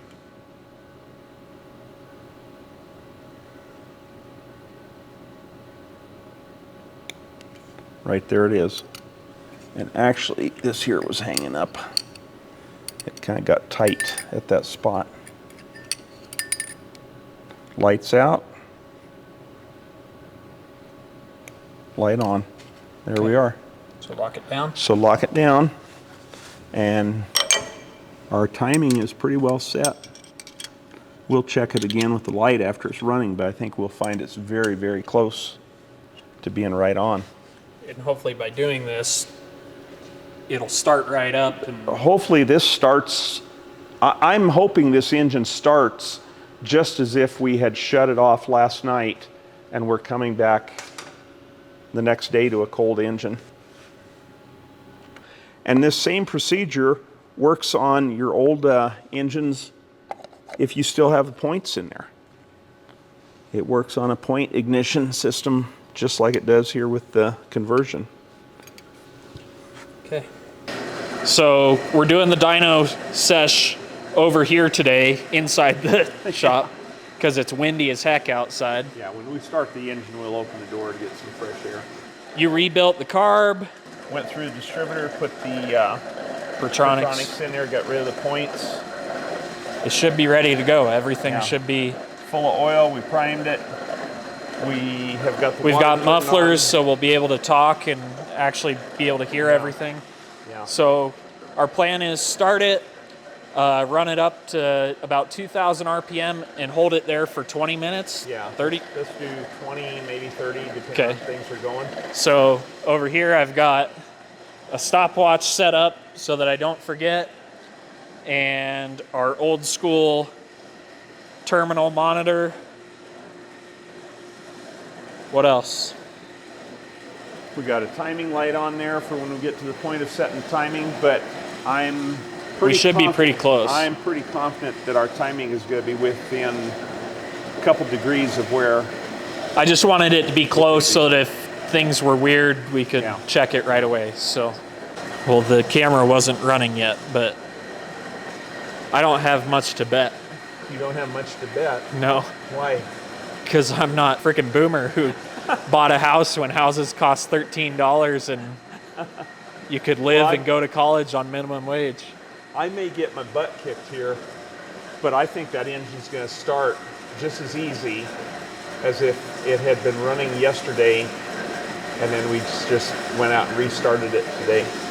Well, let's hope so, because we want to get it up and running as quick as we can to Yeah. break in that cam. We did pump, open and close the throttle there a few times after we primed the gas on it, so I hope we didn't flood it. But I don't think we did. I think it'll still start easy. Okay.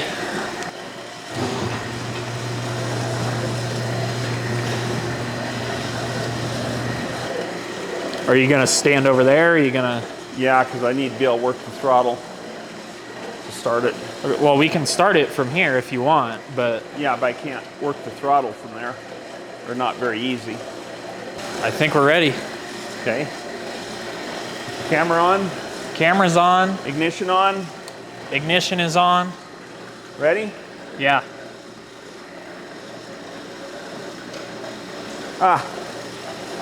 Battery on. We got one wire we have to hook up over here for the. You want me to turn this off? No, we're okay.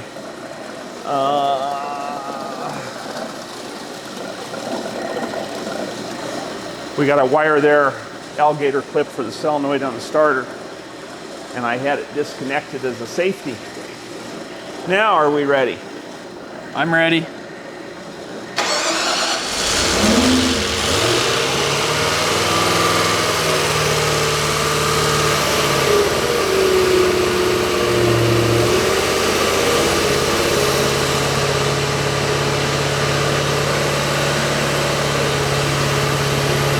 £60 oil pressure. Yeah, we've got oil pressure.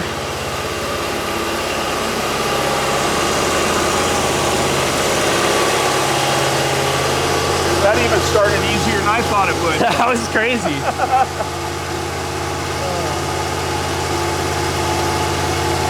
Smoking the paint off.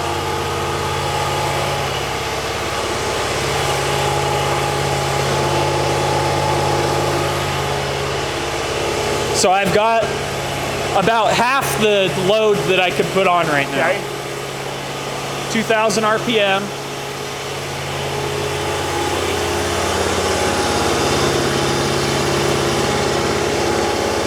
Don't breathe this.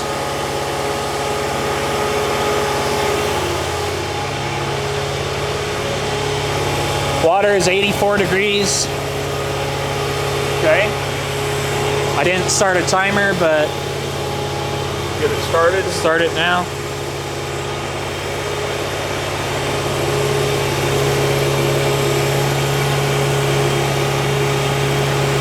It's 36 horsepower. Yeah, 36 horsepower right off the bat. 90 pounds torque.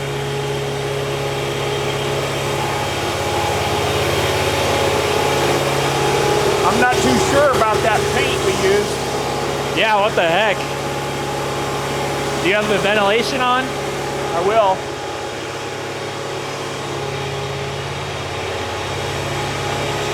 .104. Good oil pressure.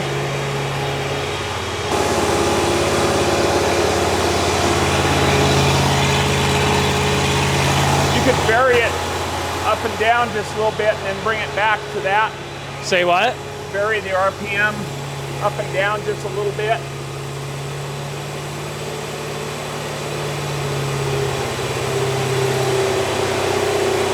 How much? I wouldn't load it that much yet. How's our temperatures doing? For 175 and 163, there's still water in the tower. So 20 is about the max load where 0 is no load. So if I drop it down. Okay. You have a overspeed set? It's overspeed at 4,000 right now.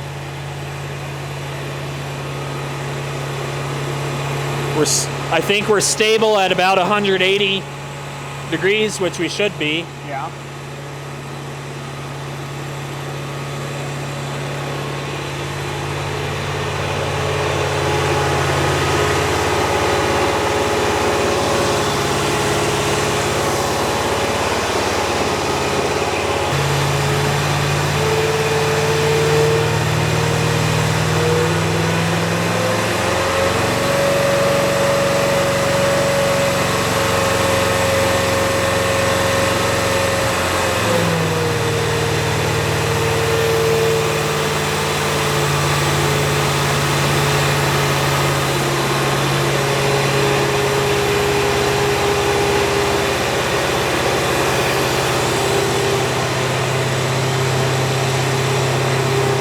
Almost sounds like it starts to miss when it gets higher RPM. Yeah, it does sound a little funny.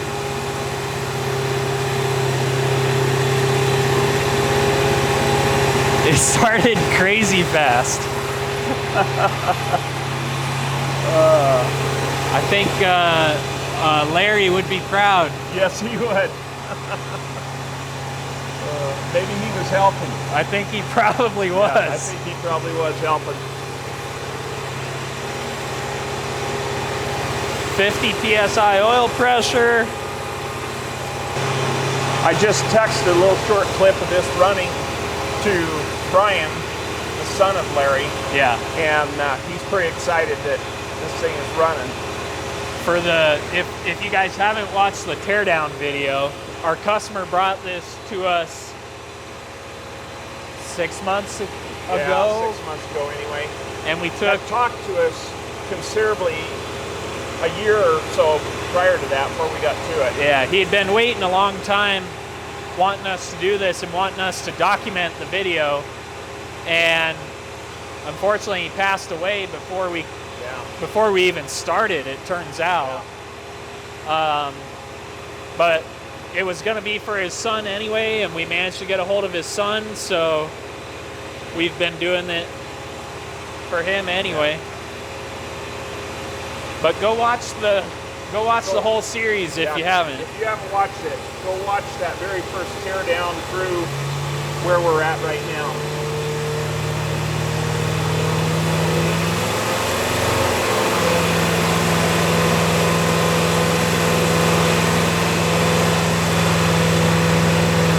I really like the way that sounds.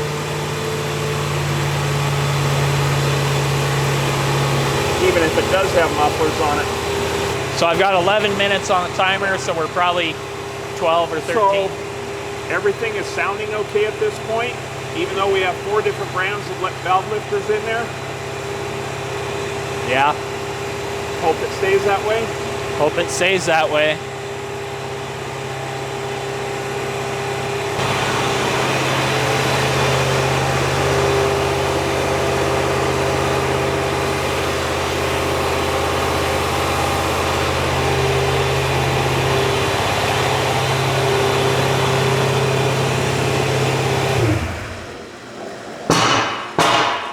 What the f is that?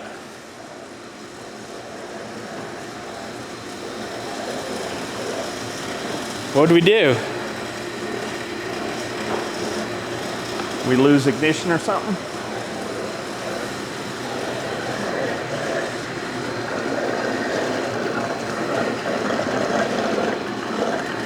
It's like it just shut off. That was weird. I'm gonna pause our timer.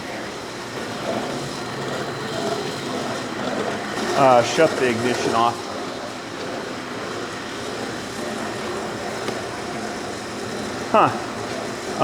Let me go get our test light.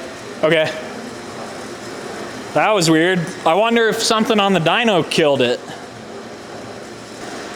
We'll be right back. Okay, first on, verify it's not locked up. Yeah. No, it's absolutely not locked up. Turns? Yeah, it turns just That fine. would have been crazy. Yeah. Well, you know, I had a tractor that kind of sounded like that one time. Yeah. Ignition on? Yeah. I should have power here and I don't. I have nothing. Okay. So we lost power to the coil for some reason? No, I can't even crank it. Okay, so it's not even just to the coil. You don't even have... No, I don't have any power at all. Okay, why have we lost power to the dyno itself? I'm just glad it's nice and hot now that we get to work on it. Everything's hot to work on. So what all has this thing got for fuses and what does it do? What do they do? I have no idea. Okay, we burned out a fuse. Burned out a fuse on the dyno? Yeah. So now what? I don't know, why did it do that?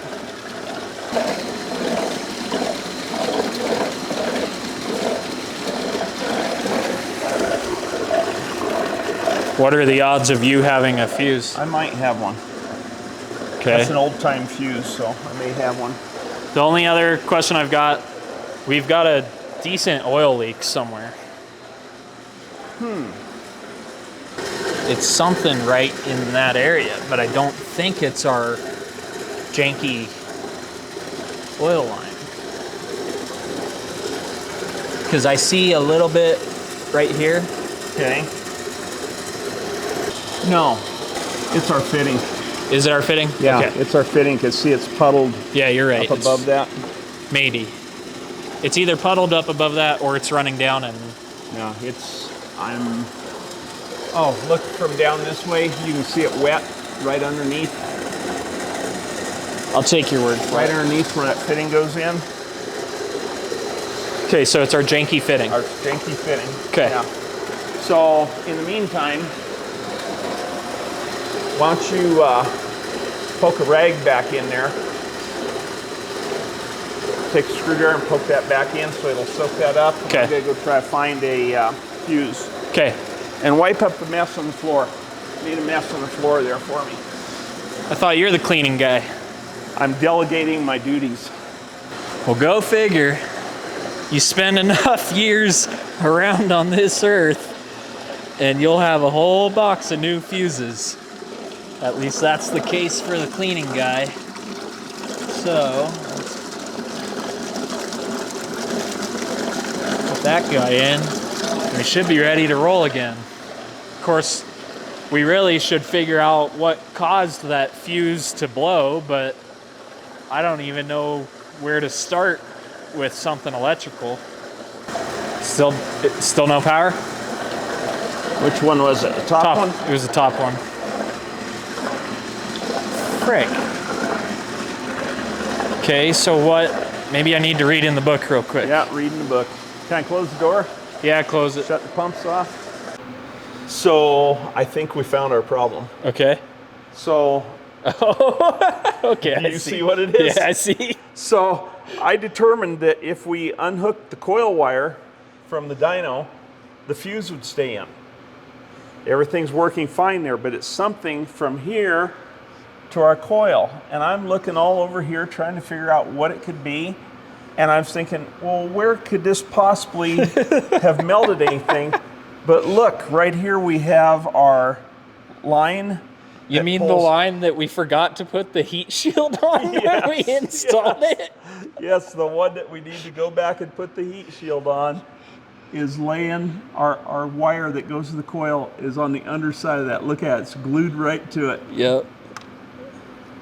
There it is, that's our problem. That'll do it. What do you mean that'll do it? It did it. That done did it. So, Is that still hot as hell, or is it? no, it's surely cooled down by now. But you can even see that side has turned just a little different color than the fresh air side. So are these must be some kind I'm of guessing high temp. those are probably something pretty high temp wires, but we'll kind I'm gonna say pull that regardless, away we from should it. probably.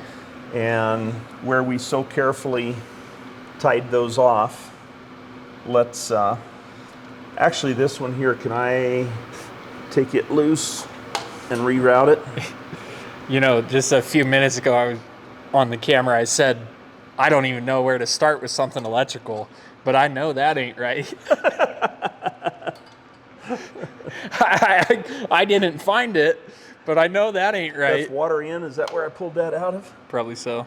Okay. So if I'm not even gonna re-insulate that right now. We'll just make sure it stays away from. Well, we got electrical tape right over there. You hear me? We Got electrical tape? Yeah, we could put. Well, what would be good is next time we have this off, just slip a piece of heat shrink tubing up across Yeah, there. that'd be good, but we could do Well, something. it's not. I mean, I'm just saying. It wasn't my idea, so I don't like it.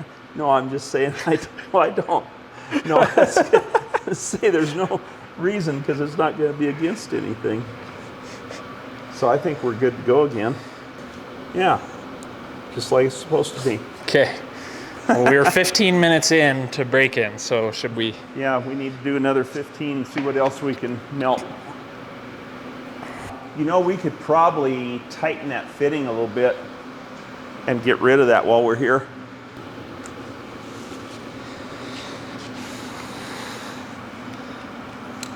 Oh, that's barely even tight. What? Yeah, I think you forgot to tighten that one. There, shove it back in. We could have had a real mess here. That could have blown out and shot me right where it counts. Boy, that'd be a bad day. So who tightened rod nuts? I hope it wasn't you. Yeah, no kidding. We are on? We're on. Ready? I'm ready.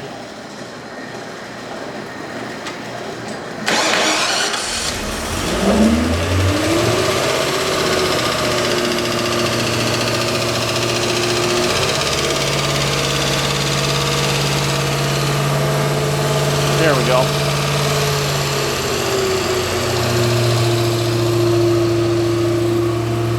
Why is it ticking? Took a little while. Huh? I don't know. Oh, gotta open the door. Yeah.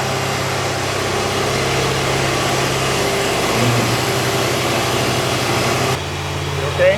I think so, but I didn't like that tickiness. It's like it came out of it.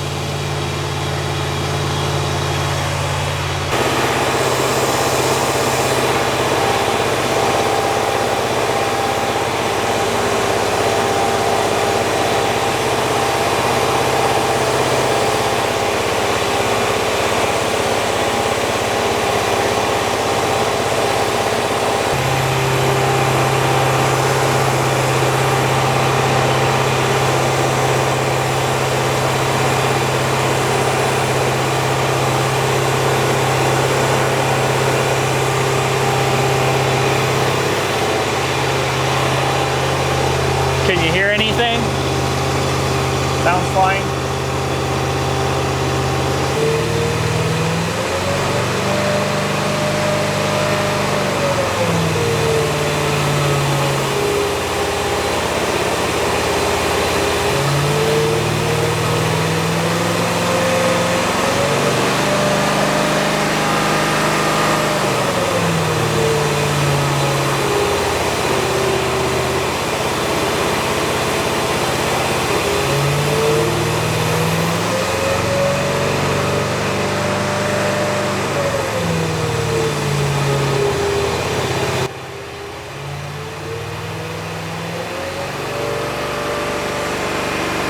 That's 30 minutes right there.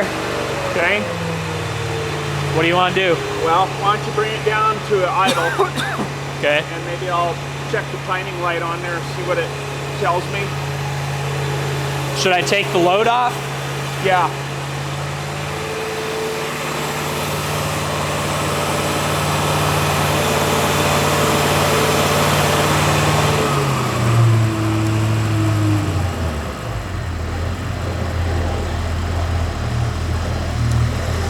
.600 RPM, does that seem about right? That's about right, yeah. Okay, so we made it to our 30-minute mark as far as running it at high RPM for our cam break-in. Our timing is actually at probably about 12 or a little better. Okay, let me come. So I was basically 2 degrees off from where I had planned. That lower mark is 12. Yeah.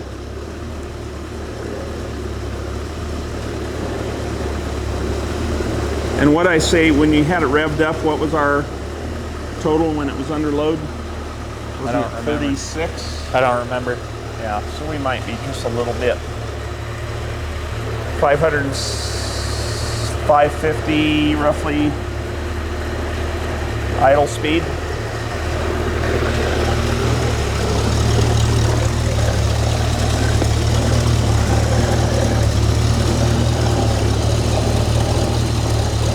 It's louder than the flathead was with these pipes. Is it? I think so.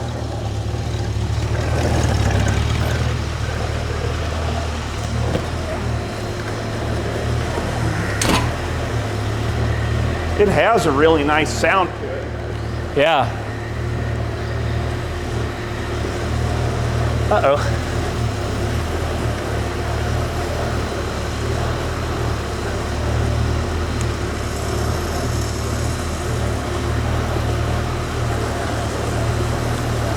Can I close our stopwatch? Sure. 20 pounds oil pressure at idle. We had 50 pounds Yeah, about at 50. speed. Yeah. Oil pressure is supposed to be 45 pounds at 2,000 RPM. That's, And we were up there at about 50. yeah, that's about right. Yeah. Well, I think that just sounds pretty sweet. I do too. I mean, our dyno back here pumping water is making more noise than the engine does. Yeah. That's a little excessive muffler action right there too, though, for an American V8. Yeah. They're supposed to be loud Supposed nowadays. to be loud. When I rebuilt the carburetor, had it all apart, cleaned everything, the instruction says to set your idle air adjustment screws at 1.5 turns out. Okay. Generally, if everything's right, you can screw those in till you hear the RPM drop just a little bit. You know, maybe a 50 RPM drop is about right. So let me see if I can get to them here. I need a long, flat-bladed screwdriver. I don't know if I have one.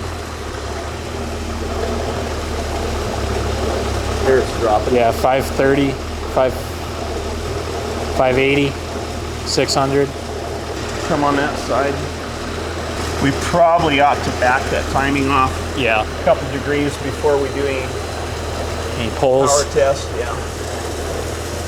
That hand shakes too much.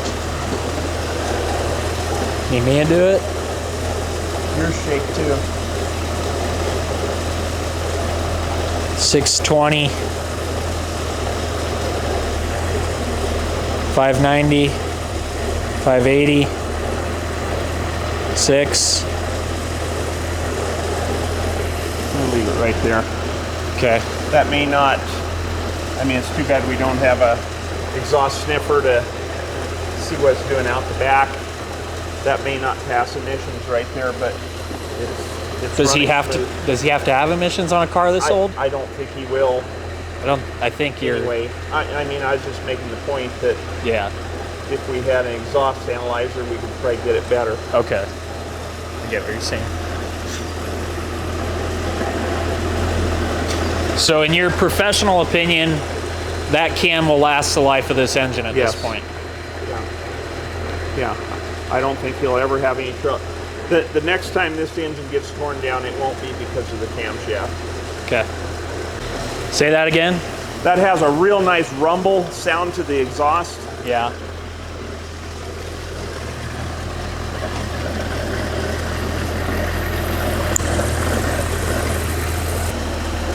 Did you go the wrong way? No, you just went too much. Oh no, I went right, the right way. That's about 9 right now. Yeah.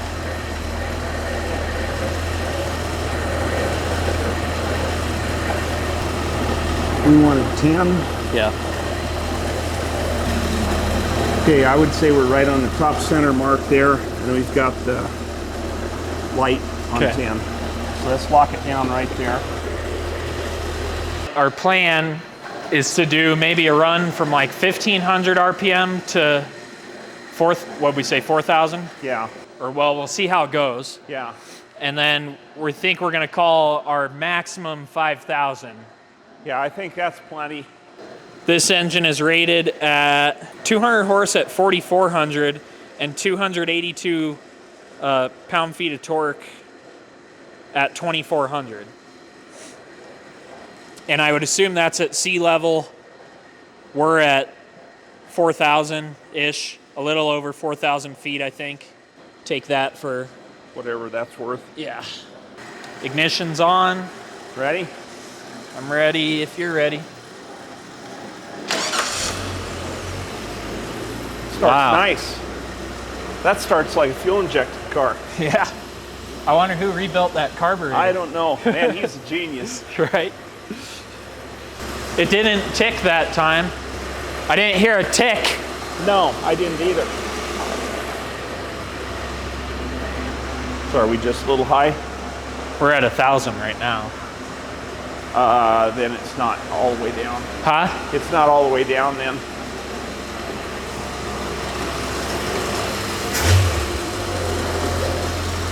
What you got now? 600. It was, that sat there long enough that choke started coming back on. It was on the first step of the choke cam. Oh, okay.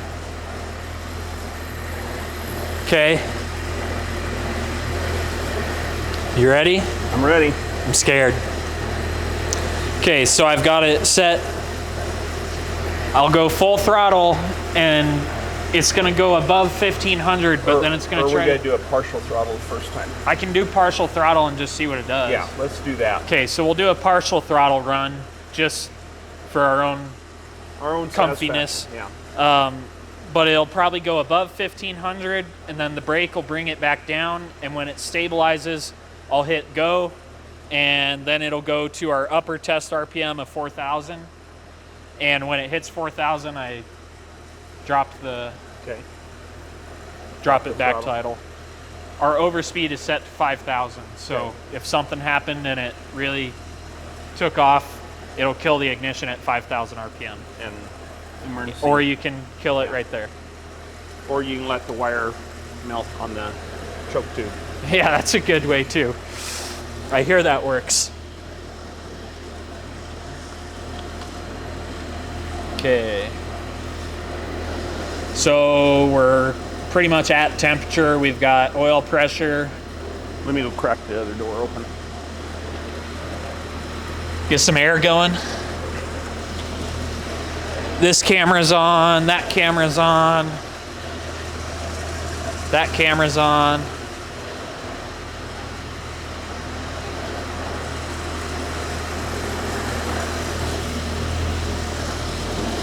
Okay, Ready? I'm ready.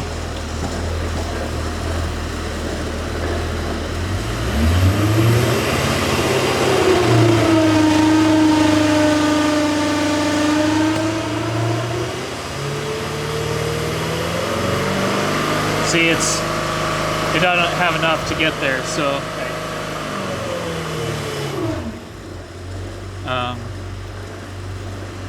So I got to give it more than that. Okay.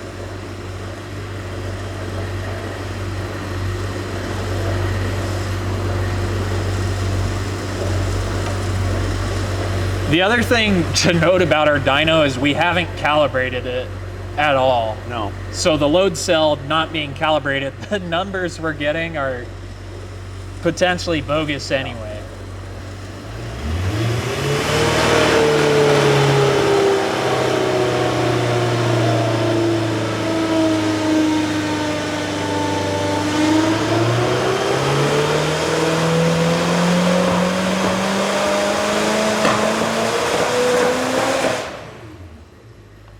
doing that? Good question. Okay, why were we shooting ducks? Okay, can you bring it up to 3,000 RPM and just start loading it down and see Yes. where it starts popping at?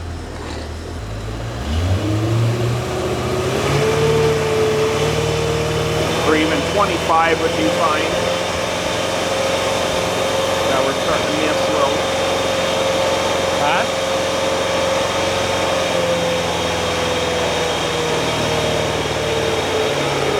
Give it some more throttle. Give it more? Yeah, keep it at 2,500 RPM if you And can. load it? Yeah.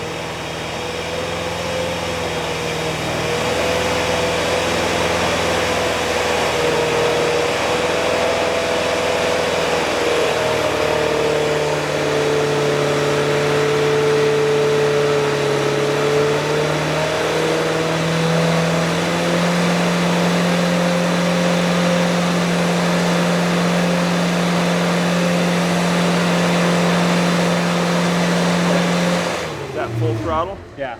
Should we try changing timing a little?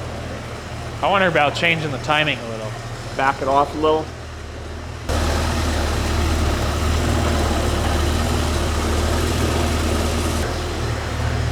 Okay, so we changed the timing Back to factory spec. back to factory spec, not accounting for increase Yeah. in elevation. And we're gonna try again and see.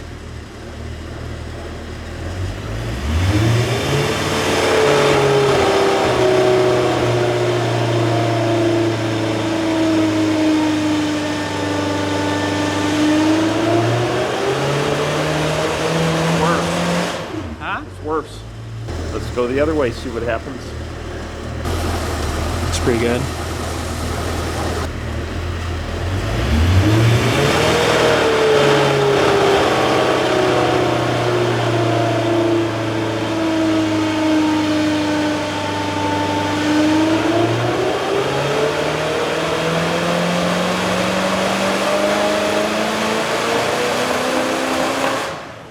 Trying. Why don't you shut her down, let her cool a little bit. Okay, we're gonna think a little bit off camera. I think a lot of people assume that because we're engine machinists, we know a lot about the tune-up side, Yeah. but we're not a tune-up shop. No. We don't do tune-up work. So buying this dyno has been a learning experience for us. So some people out there might know better how to diagnose this than we do, but we're just looking through trying to find if there's anything obvious. You pulled out a couple spark plugs, thought they looked okay. We have brand new spark plug wires. You put the Protronics kit in the distributor. Yeah. So hopefully the distributor is like renewed. Right. I'm not gonna say perfect, No, but it had a little bit of wear in the shaft, but I didn't feel like it was excessive. you rebuilt the carb and put it back. You said like it was. It was. Doesn't mean it was right, but the only thing that we did not do much to is you said that's the same coil that was on it when Yeah, it came in. in. So that coil sat with this engine, theoretically sat with this engine in a junkyard for, what did we say, 40 years, 50 years? 50 years. Close to 50 years. So maybe that coil is a little bit weak. Yeah. We're gonna find out. I don't know. Well, we have another coil here. We're kind of throwing parts at, but not really throwing parts at, because we do have a coil here. It's not like we're going out and buying one to do this with. I was just thinking through, like, what's the easiest to change, and it also coincidentally is the one thing in the ignition and fuel system that isn't brand new, because the fuel pump is brand new too. I guess in today's world, brand new doesn't mean good. Honestly, it never has, but it just seems like it's more prevalent. So we're gonna change that, and I'll turn the camera back on when we're done. So let's hope a new Napa coil beats out a 50, 60-year-old junkyard. OEM Ford coil. Is it OEM? Well, yeah, it's original. Huh. Yeah, just the original coil. Maybe it will, maybe it won't.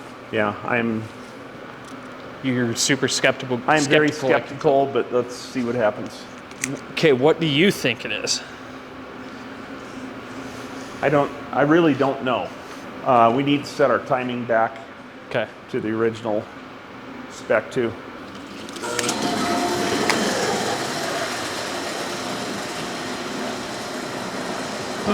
Are we ready? Ignition. Ignition. Can't believe how that starts. It starts so nice. So when you say you're gonna set it back, are you setting it to 10 again? Let's set it back to factory spec, 6 degrees. And are we just gonna manual load it? Yeah, you could first, just to see how it acts.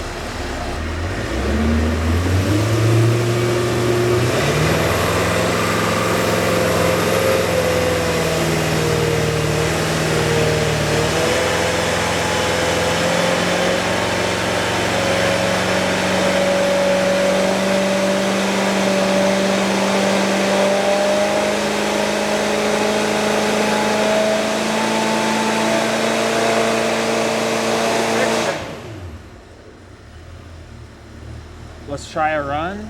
Yeah, let me open the other door. I think that sounded better. It absolutely sounded better. Because I don't know if you could watch the engine while you've been watching the readout here, but the engine would start shaking and jumping and... No, I've just been looking here, making sure. Right. Okay, so 15 to 4. Yeah. If you think I need to turn it off, do something obvious so that I know, because Okay. I'm not Okay. ready. Like drop my pants or what? No, Oh. like flip the ignition switch and kill it, for that matter. Well, I don't want to stop it under full load.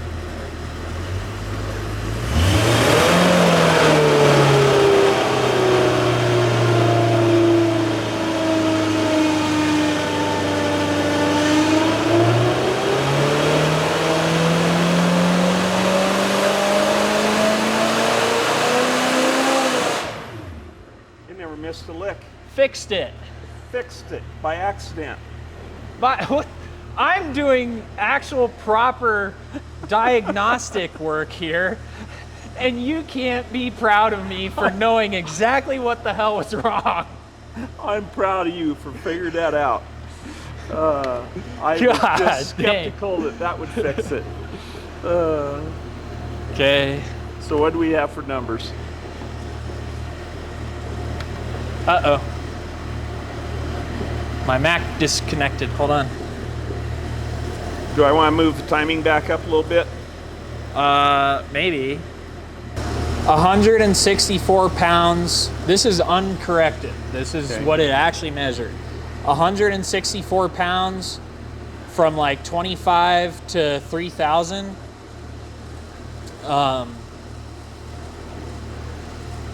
Power is like not good at all. 104 at 4,000. Okay. Let me give it a little more timing and do that same run again. Okay. And compare them. I think we're lucky it was the easiest thing to change, and to me, a more obvious possible source of error, because, Well, I was worried it was something in the carburetor. well, you're Because- just not confident in your because- carb rebuild. Right, because I was not confident that I knew what I was doing on the carburetor. Ready? Ready, go.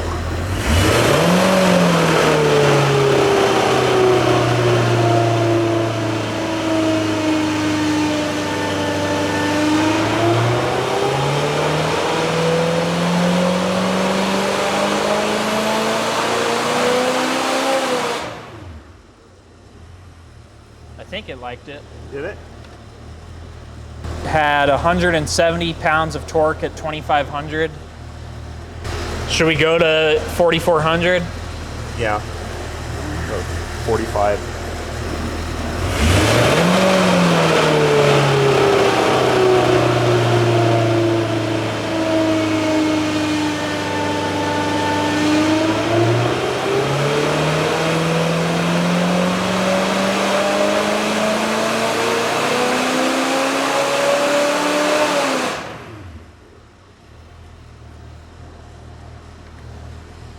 We got 170 pounds of torque at 2,500, and we're still going up on horsepower, but it's probably about to taper off, which it should. That's where it's supposed. Well, that's where it did at the factory. That's where it tapered off. Yeah. Well, I'm glad it runs smooth now. That was scary. Yeah, that had me worried about what do we got to do here to make this run. But corrected, we had 208 pound-feet at 2,500, which is still about 70 lower than it should be for torque. What'd we have? 208 at 2,500. Yeah, 80, 282 at 2,400. Okay, so the RPM that it's happening is probably about right. Yeah. But it's quite a bit lower. And then we have 140 horsepower at 4,500 RPM. So again, it's at the right location. Because this said 200 at 4,400. Right. I think there's probably a calibration situation here with the dyno. Do you want to do another run? Do you want to go to 5? Do you want to... 45 sounded pretty healthy. I would just as soon he blew it up at 5, not me. Yeah. So do you want to do anything else, or? Because we could also change the rate, make it accelerate faster. I wouldn't go any more than 45 though. Okay, we'll leave it at 45. Yeah, there's no reason to stress it like that, because I don't picture this ever being driven hard. Yeah, and that's where I'm thinking, let's do maybe 2 more runs. Yeah, and call it. And call it. Yeah.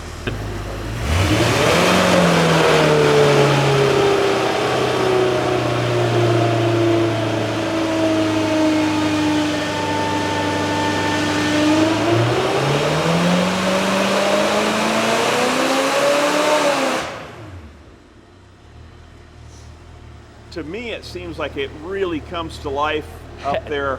At 4,500. Yeah. Yeah. It likes RPM. It does. That showed a little bit lower horsepower. 103 horsepower at 4,500 and 164 pounds at 3,250, or at 3,000 rather. So I don't know what to think. I think it can't be that far off from what it was factory. No. So I think it's a combination of altitude causing us to have lower numbers, which is probably what every Colorado dyno guy says. And then the fact that we haven't calibrated this dyno, and who knows if Lanier ever calibrated it. Yeah. I assume he did periodically, but in our video on the Mopar, we had the discussion that a dyno should be used as our personal yardstick, not, you know. And where I was at with this is I want to first off make sure the motor sounds good, runs good, and I'm confident that this customer can put it in his car. Yeah. And not have issues with it right off the bat. I'm gonna fire it up, and then I want to walk around it and just hear it. With it idling? Yeah, with it idling. Okay. And then we'll do probably 1 run. Okay. Don't you think? Yeah, just 1 is enough on that. And maybe compare our numbers with the mufflers off to see if it changes. Yeah, well, because that's probably quite a bit of muffler for I think it'll start without me even giving it. I think it will too. That is so cool. It starts that easy. That's awesome.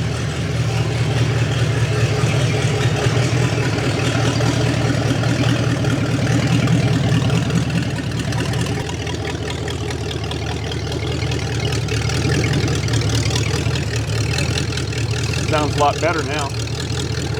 It does. It does sound a lot better now.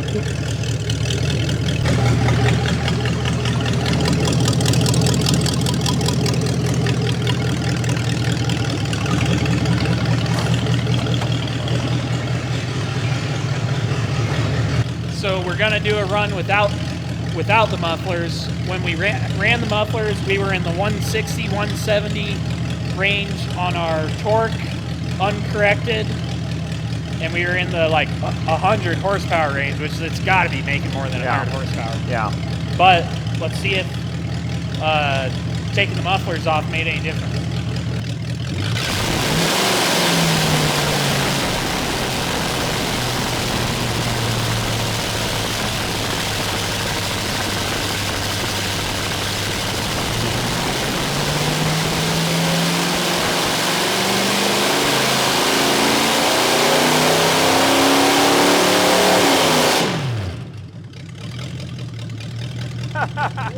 Holy crap!